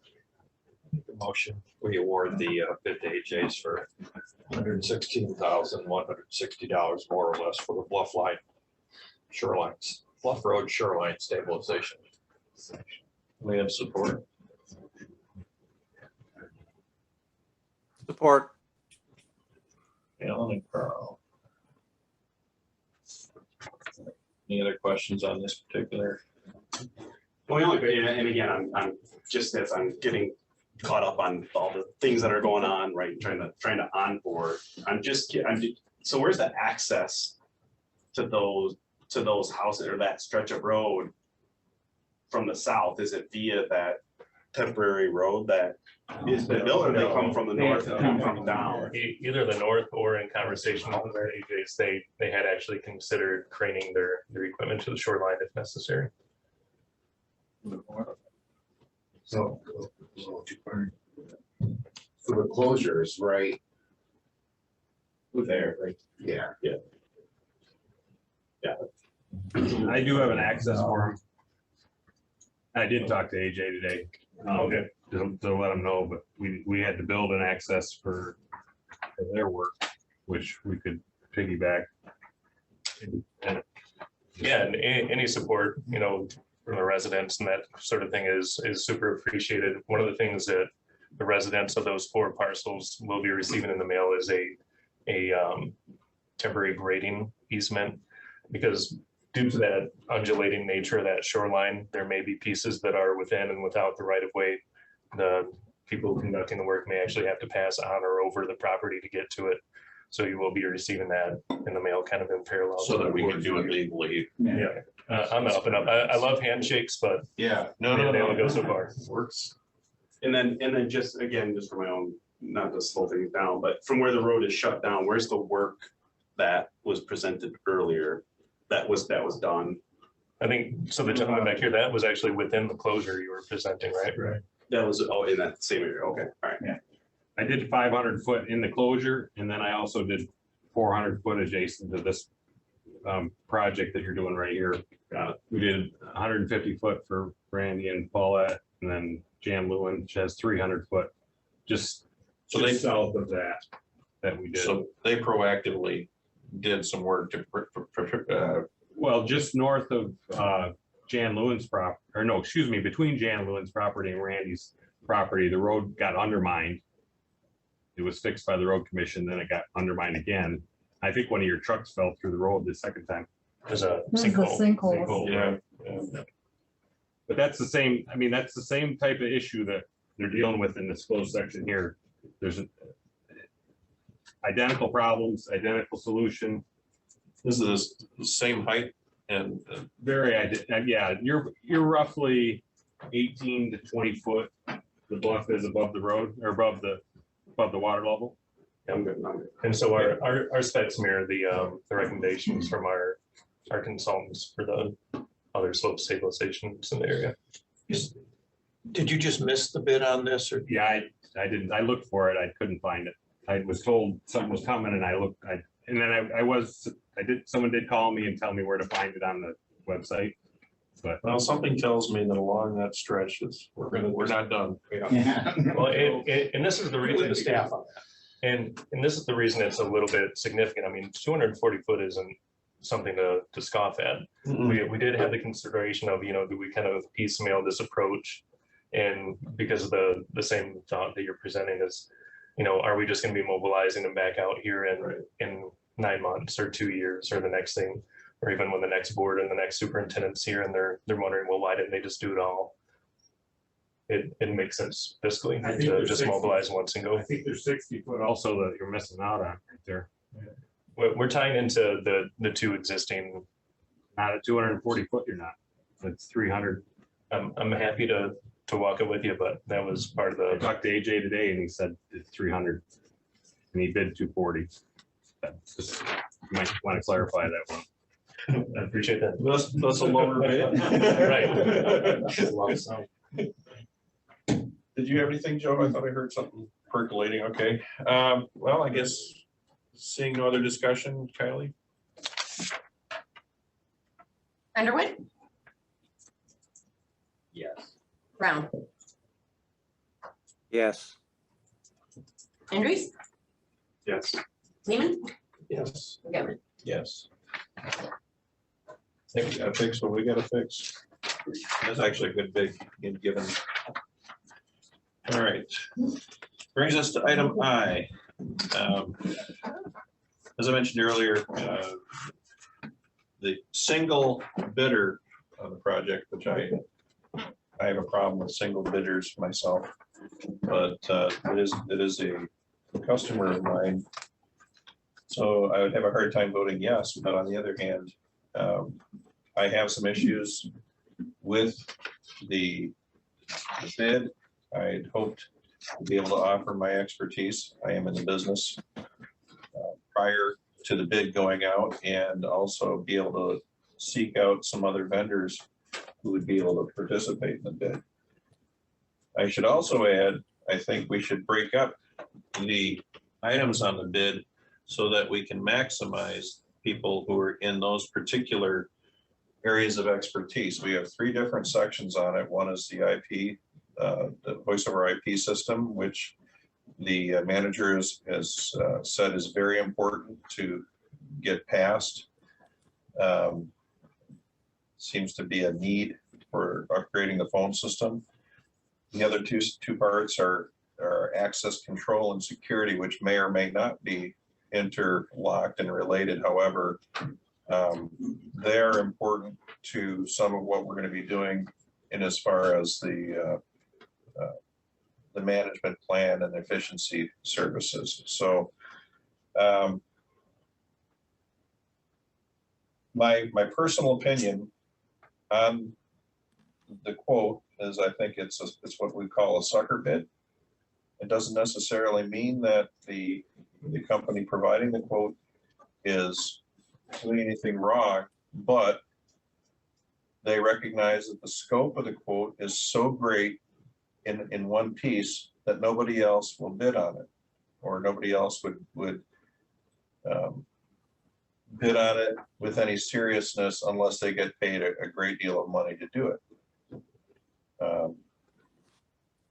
I believe it could come in considerably less if it were broken apart or properly bid by 2 or more or 3 or more other parties. So that's kind of where I'm at on it.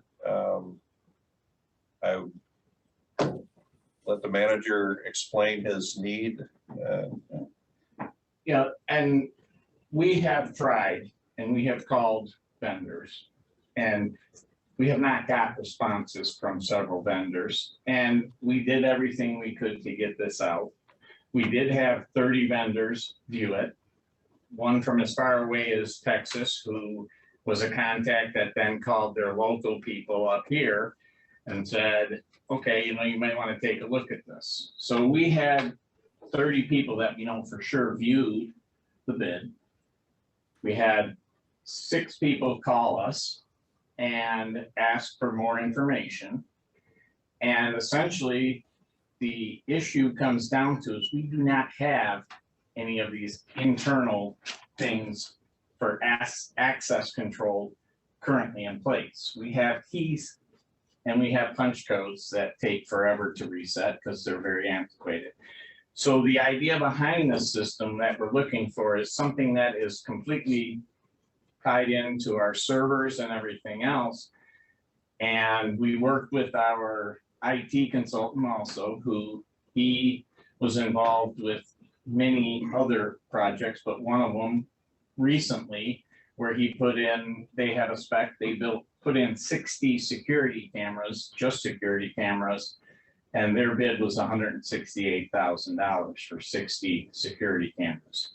A large portion of this is for labor because we do not have anything on doors yet. So we have to have somebody actually drill through the walls and out to these doors to be able to get electricity as well as the internet access to them. We also have the bigger issue with the voice over IP phones. That one is one that we desperately do want to have because right now, in the nature of some of the things that happen, we don't really want our people to use necessarily their cell phone and have caller ID going through their cell phone out to people. So the whole idea is then when they call from their cell phone, it goes through our switchboard and routes out saying, okay, this is Grand Traverse County Road Commission. And our system's 20 years old. Yeah. And every time that we need to make a change, we have to have a service call for our vendor to come in and program it. It's, I guess. Yes. So, and, you know, I did, one thing I will say about Anavan is, you know, they have come out and he walked through it this time, he said 4 times. He brought his subcontractor out, the one that's gonna drill the channels and everything else for him to put in, walk through it with him. And we looked through it. Bill's, our IT consultant's original estimate for the IP phone was closer to 50,000 and he came in at 23. For just the phones, which was substantially lower than we expected, so that was good. But the biggest thing we found is, yes, he is charging about double for each piece of equipment, but that's, I mean, could we potentially negotiate and buy the equipment ourselves and then put it in? Potentially. But, you know, that's part of their process, and like I said, they have been very responsive. They're just down the road from us, so we were pretty pleased that they would come through and walk through and spend as much time as they did with us. Whatever the board decides, we're fine with it. We can work with it. We can move forward and we can do whatever needs to be done. But, you know, as far as we were concerned, we thought we had everything in place. And like I said, we had 30 vendors look at it. So, and I don't, you know, it's up to you guys to decide, because it is a major expense. Right. So. They're an ongoing cost? No. Well, there's hosting for those. Yeah. For the. But you got a phone bill, you got a phone bill. Yeah, it actually, it's gonna be $200 cheaper. Yeah, let me add a couple of things. So on the, and it's, I want this to be constructive and I want us to move forward with something, okay, something going forward. One of the, we had a bid several months ago that was what I had thought exceedingly high. And we went through and we discussed the parameters, and we discussed, hey, maybe we can do a little better on that. You know, for example, instead of 4 megapixel cameras, we do 8 megapixel cameras. These are things that you can request in the next proposal. But also we just need to get more people bidding on these. So we need to get, you know, more feet on the ground. I did request to be notified when the bid packet went out, and I was never notified because I have connections in the business, not necessarily people who buy from me, but there are connections in the business, and I can get people who are qualified. The other thing is when you put all 3 packages together in the one bid, you are scaring off somebody who maybe feels comfortable with one particular section, whether it be the IP phone system or the security component or the access control component, because there are companies that specialize in those specific particular products. As far as the quality of work, I have spoke to other people who feel that Anavan, frankly, is a wonderful voice over IP vendor, that they do a great job for that. And you know, I'm not a voice over IP expert. I don't know what it costs for those things and whether or not the phones cost double. Sometimes companies do Keystone. That's a part of it. If that is it something, is there something here where they could break that out? I mean, does the quote allow us to separate that from the quote, or would we have to rebid it to have them break that out? They did break it out in the section. Well, they broke it out in the sections. However, is it something that is contingent upon getting those other particular products? I would have to go back and actually make sure. Normally we put it in that we can award sections. We have a generic phrase that says these can be because awarded. let me if I can quote this correctly. One of the vendors that I spoke to said that, well, he would probably bid it and then use Anavan as a subcontractor. You know, and that he says because they do good work. And I thought that was interesting, you know. So Yeah, I mean, when I first saw this, I mean, Anavon's a voice over IP phone system company. I mean, that's their bread and butter. That's I mean, their bread, they've done 2 systems for me, for my own personal office. I know there's a few projects and clients that we've referred them to where they've done some fairly large thing. I mean, they're just fine in doing voice over IP. My question is, with those 3 things, the security system and the cameras, which does seem to me, when I look at it, I'm like, I don't know if I've ever seen Anavon do that project for any of my clients anywhere else. Not that they couldn't do it. We can all pull something together. Like, there's all kinds of things I can do, not efficiently, but I could do it for you, and then I can charge for it because it probably costs me more. But so I do like, I mean, if getting a new phone system, which I totally understand is like one of those things to work efficiently, like the system works. And like I said, we've upgraded twice, and it is nice to have a nice phone system. And I've other projects that I've worked on with Anavon for fairly large, like similar size organization with a 20-year, well, almost 30-year, they had a gateway computer running their phone system. And yeah, it's right with cows on the box, right? So again, I'm totally comfortable with Anavon too. If the voice over IP phone system is kind of like, that's really what we need, then I'm okay with moving in that direction and then seeing if there's something else out there that's from a security system. Like, there's plenty of other companies that do that don't want anything to do with phones. I totally agree. So. And the reason why we combine these is only because we have a gate that's out there. And the nice thing with it, tying in everything, any camera, we can pull it up. If someone's buzzing the buzzer there, we can pull up the camera on the phone and look at it and then punch in the code and then let them in. So when Kylie's gone and Katrina's gone from the front desk and we need to open it, we want to have something that can tie in. And it's all because the whole thing is based too on us, the security system and camera system. In order to do that, we specified that you had to provide a wireless network for the entire campus. So right now, as it stands, we don't have wireless capability. And as we move into CityWorks, that was an important thing for us, so that as our trucks pull in, they can download all their information. And so, there was some additional cost. Now, they did give us a large list of people they have done work for. And my former employers before here, after I had left, chose them to do their security system, and they've had no problems with it. I've talked to the replacement from my position. They've also done some work for Blair Township. They've done work for a good number of people. We have references. And like I say, if we can get them to do the voice over IP and we want to bid out the rest of the stuff, I'm fine with that. Just tell me where you guys want me to move, and that's where we'll move this going forward.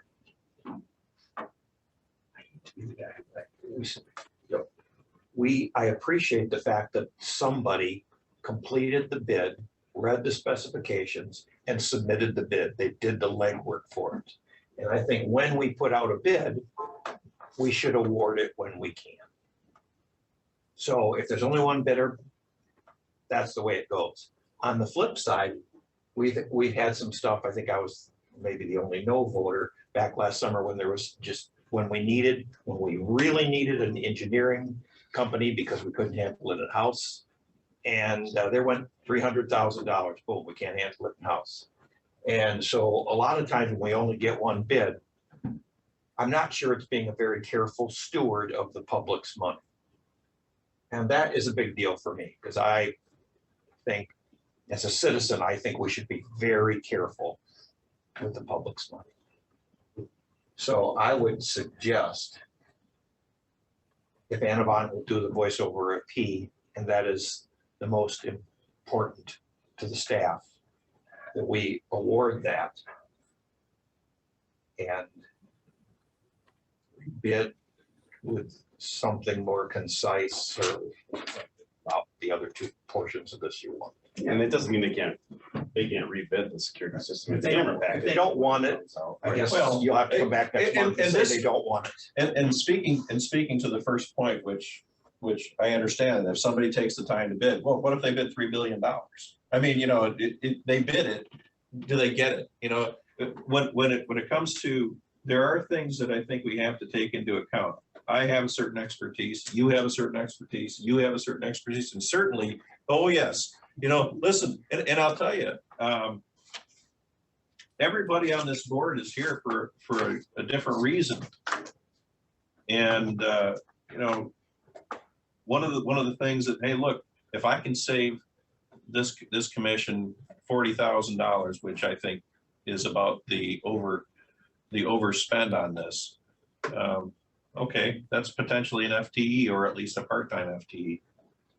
You know, so if you know, if somebody wanted to make a motion on going forward with the awarding of the bid for the phone system, and by the way, I do believe that in today's IP world, while it's nice to have a nice compact package where somebody does it from the beginning to end, IP is IP. I mean, there is, you know, there are components that are going to work together. You know, the phone system they're going to have is not designed for CityWorks, but we're going to make somehow it's going to work in there, or at least the wireless network, mesh network. It's not designed for CityWorks, but it's going to be a wireless mesh network, and it's going to help keep track of what's going on our property here. So, well, I was just pointing out that it's more than just installing the security. That in that price, there's also the fact that they have to go, and they are committed to making a complete network coverage. So there is, above and beyond the normal security system, camera system, they have the responsibility. yeah, Carl, do you have anything to add? Yeah, you know, if we're going to award just for the phone side of it, number one, does a contract that they bid on allow that? That's my first question. And if it does, is that number a fair price? Do we know? We don't know what that number is here. At least I don't right now. I know the total amount, but I don't know the number of just that. Or do we just rebid each 3 deals as separate deals? Yeah.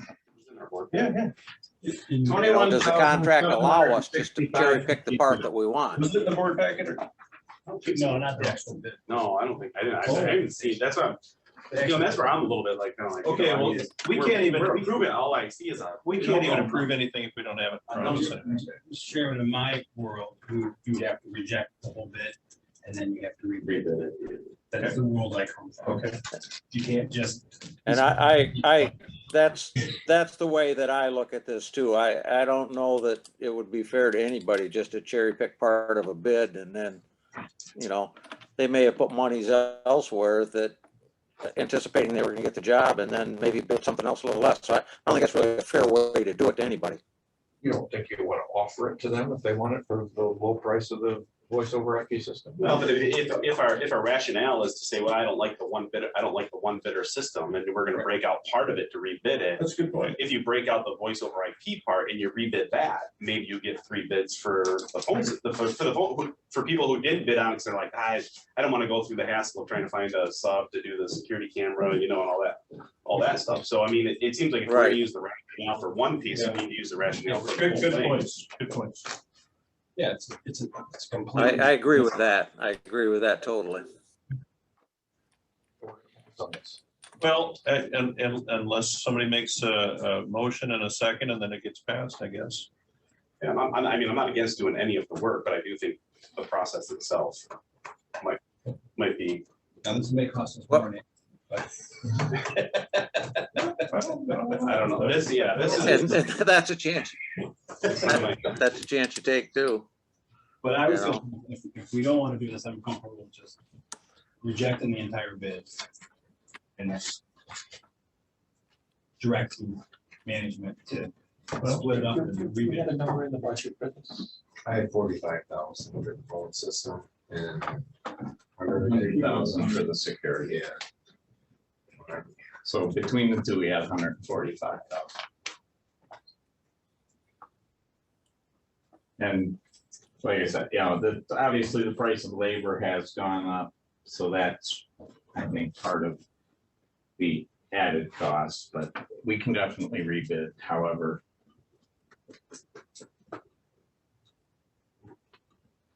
Do you want a motion of some sort? No, if you're telling us no, well, if you're not, if no one's gonna make the motion, then it goes away, and then we start again. So if seeing no motion, Then we'll move on. we'll move on. All right. We talked. And we'll, yeah, and I'd like to have some more discussions with you on this, Brad, and No problem. just to make sure that we're able to include more vendors. Do I need Who to will make a actually show motion to lengthen the meeting? No, we're okay. Actually, 10 o'clock is our cutoff. We'll move along here. Okay. Yeah, the State rest of maintenance this is contract, pretty this is easy. housekeeping. Yeah, so we discussed this in the past. They did give us a maintenance contract for us to sign, which will start January 1st, 2022, and then. Entertain a motion. 2026. To, I'll make that motion. thank you, Carl. Or state maintenance contract and authorize the chair and clerk to sign. So we got support from Kevin, was it? Yeah. Kevin, okay. Roll call, please. Brown, Yes. Andrews. Yeah. Freeman. Yes. Underwood. Yes. Gilman. Yes, thank you. All right, cost share policy. Okay, yeah, that's right. This is gonna be a. So we did discuss this a little bit last week, and based on the feedback, we put together this, and effectively, I know you just got it tonight, and I apologize, but it was something we've been working on throughout the week to make sure everything we're talking about is covered here. The explanation memo basically says that as long as our primary roads are still in the good standing, which means 85% fair and good, then we'll be continuing to move out, picking up those sneakers and stairs as far as internal costs and moving through them and using them within our asset management plan. And then those local through traffic that we had, that 272 miles that the townships will have to deal with at some point being in a cost share. We would then break out, at this point, we had said we would put in, and I think Phil put in 500,000 into the budget for it. We will split that up amongst the townships. So the way we have it set is 250,000 of that split is everybody gets it because you're a township. So there's 13 townships, all 13 get exactly the same amount for the fact that you are a township. Here's 250,000 split up 13 ways to each of you. And the state does a similar thing with the counties. They have a flat amount divided by 83 counties, and it's part of our MTF. And so we're trying to mirror this as much after the state's work as we possibly can. So the next phase of it then comes down to population and miles of road. And as we look at that, this is again, how we get our allocation from the state of Michigan for local roads. It's based on population and the miles of road that we have. And so it changes, that's the change between the townships that have a lot of roads and a lot of people versus the townships that have very few roads and very few people. So this gives us a range, which you all should have, of what the townships each get out of it. But you know, we're in that 36 to 58 or somewhere in that range. Yeah. So, you know, the smallest townships are gonna get 38,000 all the way up to 58 for the largest township. 28 to 53. 28 to 53, up to the highest being the 58. And obviously the one who has the 58 has a ton more. 53. Okay, sorry. I don't have that one. Well, we don't Sorry. make the spreadsheet, Yeah, that sheet didn't make it to me. I'm sorry. I had it, I misplaced it somehow, so. Right. But yeah, so we have that, and it shows basically, you know, we're breaking out that $500,000, and if it stays at $500,000, that's what everybody will get every year. And then you, on your spreadsheet here, you have something that, you know, the individual allocation and what their 4-year total would be. This is based on us saying, okay, if you come to us and you engage with us, we're gonna let you build, if you need to, 3 years previous plus the current, that you can then use to be part of your match. And then our match contribution plan comes in behind this, and we'll talk about that next.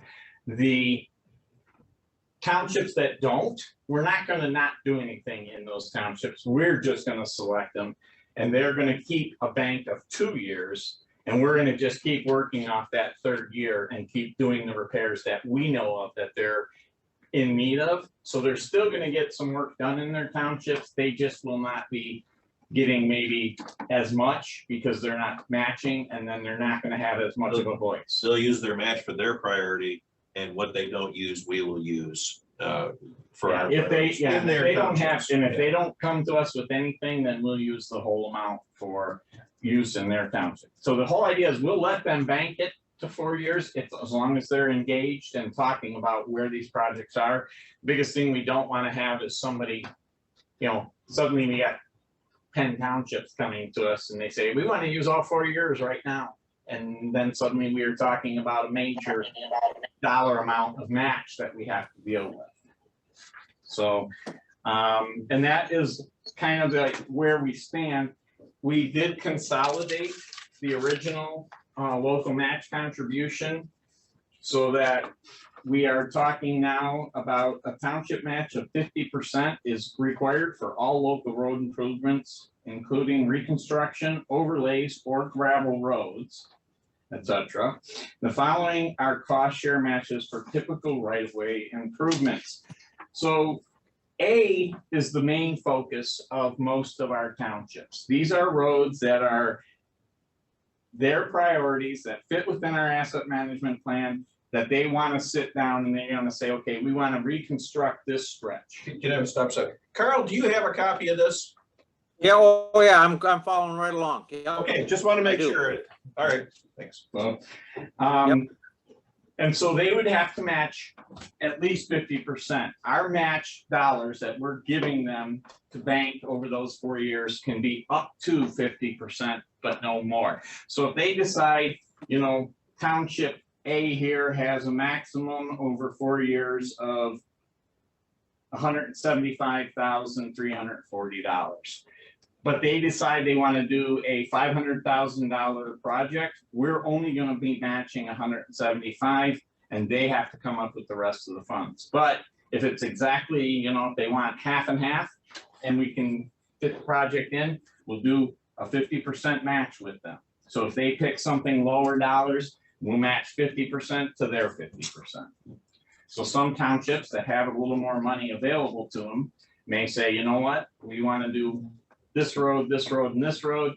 We know it's going to be more, but we'll take the match and we'll use it. We'll do these 3 roads, and that's up to them. And we're going to try and work with them here in January and February with them to talk to the supervisors and then other members of their boards also as we go through this rollout, so they understand how it works. And the one caveat, as we discussed when we were in these meetings, originally with Bill and Jason, and then when Alan replaced Bill on that committee, we talked about the fact that once they do a reconstruct, then we're going to take care of the capital preventive maintenance. So your crack seals, your chip seals, your sand seals, whatever it is that we're going to use. Because the key is, once these roads are good, we want to get them to last 30 years, not 20 years. And so we're going to pay for the preservation just to get the entire network up. And it's reasonably cost effective for us to be able to do that. And sometimes it's hard to get back with the townships 10 years Yes. later. And that's when their focuses have shifted, and we don't want to lose that asset. So Yeah, we're so gonna try once to it's take in good shape, ownership. we want to keep. I think that's an important part of this, when you, Yes. when you talk to the townships. Yeah, and we will take care of that for them. So, and this covers everything except for C, which is your subdivisions, site developments, and PUDs, or E, which are your seasonal roads, which we'll get down to. When the road is deteriorated beyond our asset management plan, then we have to re-engage for another cost sharing match. So we'll provide the maintenance and we'll keep that road good as long as we can. But once we can no longer do any maintenance to keep it in good shape, then we have to talk to the township. If they want to do it again, we can re-engage with them and redo the match and do it again. This could be 30 years down the road. I'll be dead by then. I was thinking the same thing. Sorry, Bill, I wasn't thinking about you being dead, but I was. So yeah, the intention is to really get the long life out of them, but at some point they are gonna have to be invested again into that road if they want to keep it as a priority. We also changed our brining. Currently, we're asking them for 60% for the first 2 brinings. We decided that, at this point, a 50% cost, this is not coming necessarily out of their dollars here. This is cash that they're gonna pay to us for the brine. And the way that works for it is the first 2 applications on regular local roads, we will pay 50%, they will pay 50%. This is just kind of separate and away from any of the major changes. And this at least helps them with the cost of the cut. Sure. Significantly. Well, we have different materials. With different materials, and it's better. It is much better, yes. And so, and if any township does want a 3rd application, that's on them 100%. So, and seasonal roads are 100% for all applications, because if it's a seasonal, we don't do any maintenance by the Seasonal Road Act that we have. We are only there to do minimal maintenance. So if they want it upgraded, they are 100% responsible for the cost. If they want to brine it, whatever they want to do, it's 100% on the township to take care of that, or the homeowners if they decide to engage with the township. The other one we changed a little bit to make it a little clearer for us and for the townships is the improvements which do not meet our asset management plan. We will evaluate them, and if approved, we would still say that we would have a match potentially as high as 50%. And this goes, I think, to what Alan was talking about, where, this road has such a low volume, you don't need to reconstruct it. Let's look at doing some sort of wedging and some overlay or whatever it may be, and reduce the cost for the townships, but then still allow them to use that maintenance dollars. It's beyond capital preventive maintenance, but it is maintenance of that road. And if they want to engage with us and we can say that, yes, it is beneficial and it is going to gain years of life, then we would approve it. If it's something that's totally shot and they want to do something that's not going to gain life, like some of them want to do a double chip on a road that the base has failed, we're not going to allow them to have that match. So, as I said, seasonal roads are 100%. This local matches on culvert replacement, that's another, we'll just leave that as kind of vague, because most of the time we're replacing them when we do projects. We wind up taking. And so, we'll take them, but if there is a township out there that wants to do a culvert or change something with the road or a culvert, Or Eagle needs us. or Eagle needs us to upsize, we're gonna work with the townships and see how are we gonna do this. Right now, Long Lake Township is in the process of finding a way to replace a culvert and upsize it so that the outlet. We also want them to encourage, we want to encourage them to also seek those, those other monies from Eagle or. Yes, from the state. precisely. And then one of the things that we had before, which I was somewhat confused with, is previously we had a 75% match for materials or traffic control devices that do not meet warrants or are not required. And our feeling on this is, if a township wants a guide sign to where their township hall is, or to where their boat launch is, or to where their park is, they should pay the cost of that sign 100%. We should not be taking care of anything other than regulatory and warning signs, which we are obligated to deal with. Wayfinding. Yeah. And so that would then be this. We would still develop more details for the townships, at which point we'd like to re-engage with the board individuals that we were working with, so we can sit down and figure out where, we're moving with Right, these. and we're not jumping right into this anyway, right No. now. The other component that we were talking about was the SAD. Yeah, I'm sorry, I missed C. Okay. So subdivision site developments and PUDs, whatever you want to call them, residential roads. The generic term is subdivision, but that's really a specific platted subdivision, not a site plan development. So, any of those, we will deal with the engineering, we will pay for the engineering, our engineers to deal with it, and our construction inspection, but anything that we have to write a check for is the township's responsibility. Previously, it was like a 25% match for our policy. And we would just say, okay, whatever the total cost is, we're gonna pay 25% and you're gonna pay 75%. That's somewhat cumbersome, mainly because, we gotta then track every single hour exactly to that project so that we can then add our costs back into the project, and our costs end up being 23%, 24% anyway. And then if it's an SAD, there's public hearings that townships have to go through. And so, Costs change, yeah, and so they would be responsible only for this contracted work, and they would pay 100% of it. And that also then allows them to say, hey, you know what?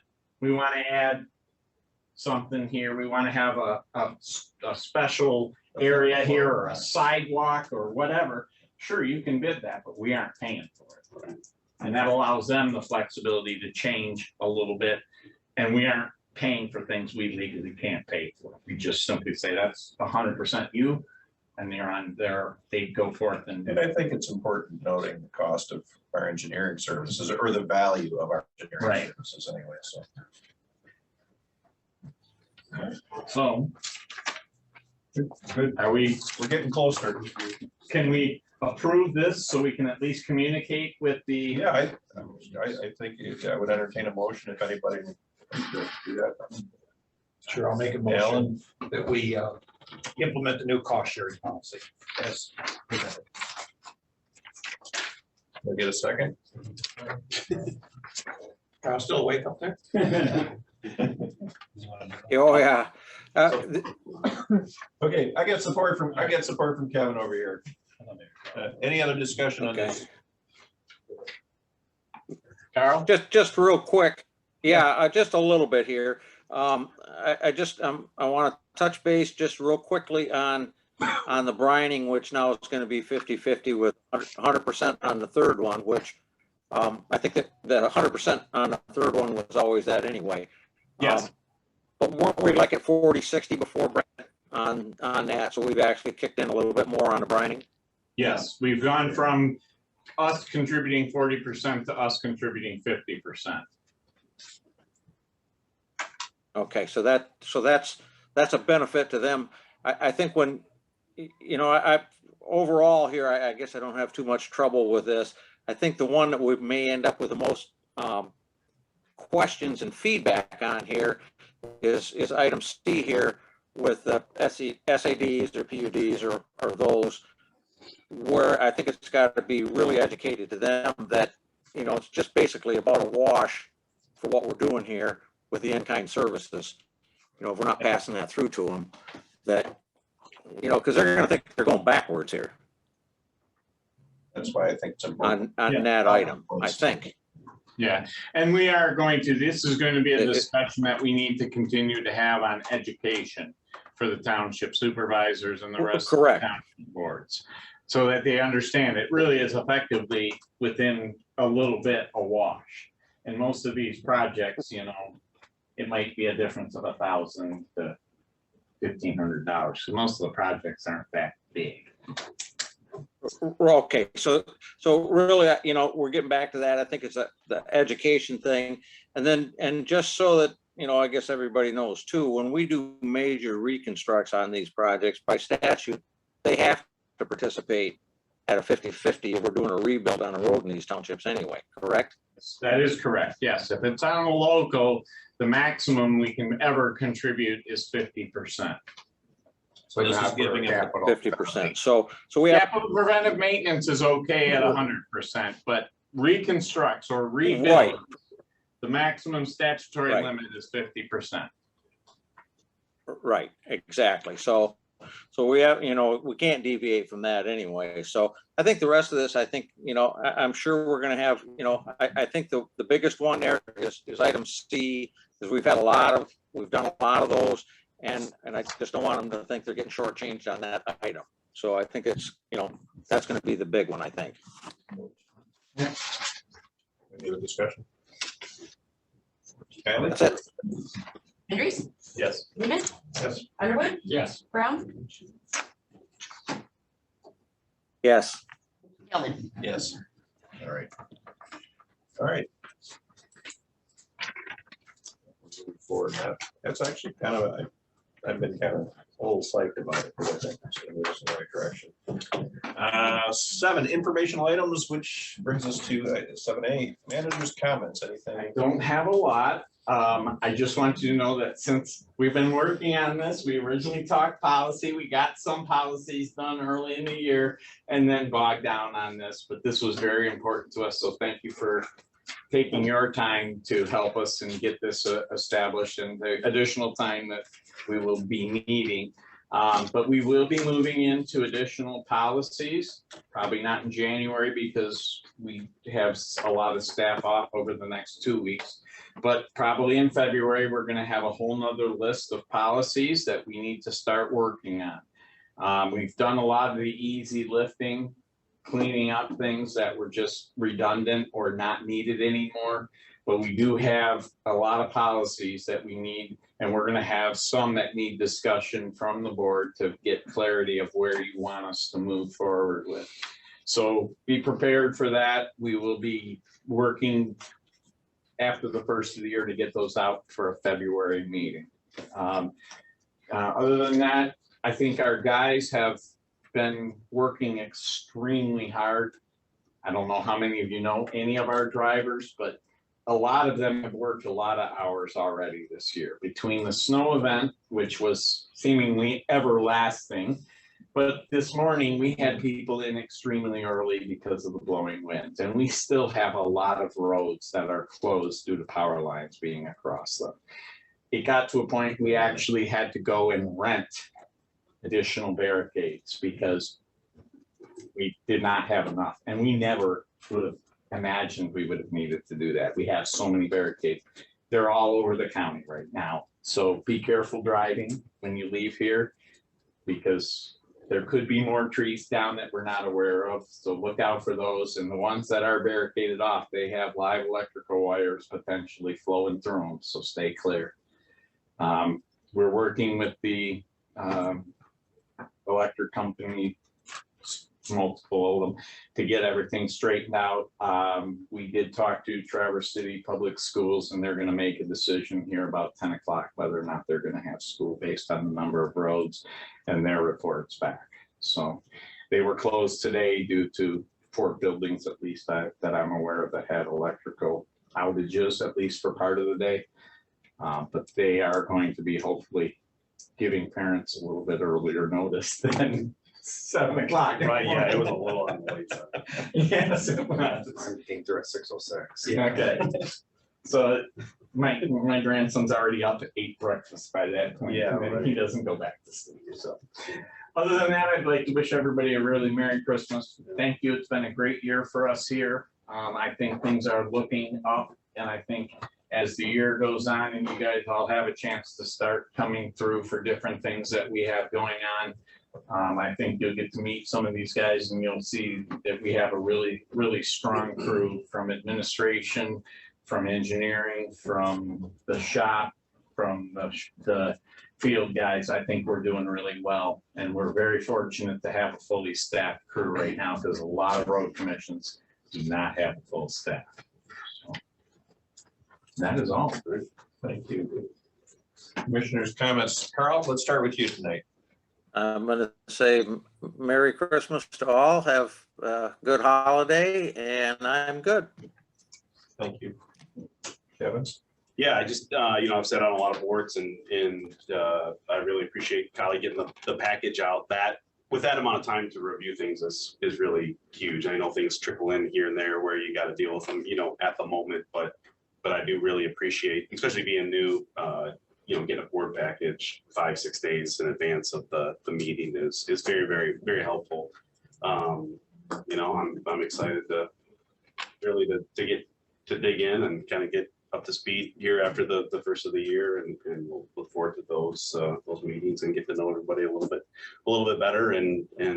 So thank you for having me, and Merry Christmas to everybody too. I've enjoyed my first year. Hopefully you folks have too. Just want to wish everybody have a very Merry Christmas, spend time with your family, enjoy the things that are important. See you next year. And Happy New Year. Yeah. Anything else? Yeah, just a couple things. On your per diem sheets, okay, and we're going to be discussing at the beginning of the year, we're going to get the new assignments, and then a little late in the year to worry about that at this point. But be sure to note and total up your mileage at the bottom. Meetings immediately prior to a regular meeting. So for example, we have a special meeting. Those meetings are per diemable. So you're gonna get your per diem for the meeting. Say we start at 6 o'clock instead of the 7 o'clock regular meeting, for the special meeting. But because you'd be here for the regular meeting, the mileage would not be, you cannot get reimbursed for that mileage. I would say that from my perspective, and I don't do a lot, I do a little every month, but if you feel that you're benefiting the road commission or benefiting the community at large with information sharing, generally, if it benefits you in your position as a commissioner, or benefits the road commissioner, or benefits the public at large, as far as informing the public of road commission performance, I think that you can expect that you should receive a per diem for your time spent outside of your normal. For example, if you went to a township board meeting. You go to a township board, Given in a particular, in particular, the ones that you're assigned to. Now, on occasion, you may want to drop in another one because there is something of pretty specific or special importance. I think that those are allowable too. We do have a policy, but I just think that if you do spend time and it does benefit us, I think it's important that you be compensated for your time. Other than that, I hope everybody enjoys their tea. Merry Christmas. It's, we've got a good crew. We've got a good crew on the road. This morning had to be just insane. I know that I was dealing with power out at my own house, and it probably still is. So, be safe. And as far as the administration, really appreciate their efforts. And Merry Christmas to you all. Thank you. Merry Christmas. That brings us to our last public comment. Anybody wish to entertain any comments? Seeing motion to adjourn. We are adjourned. Thank you. I was going to say, thank you for the tea. Thank you.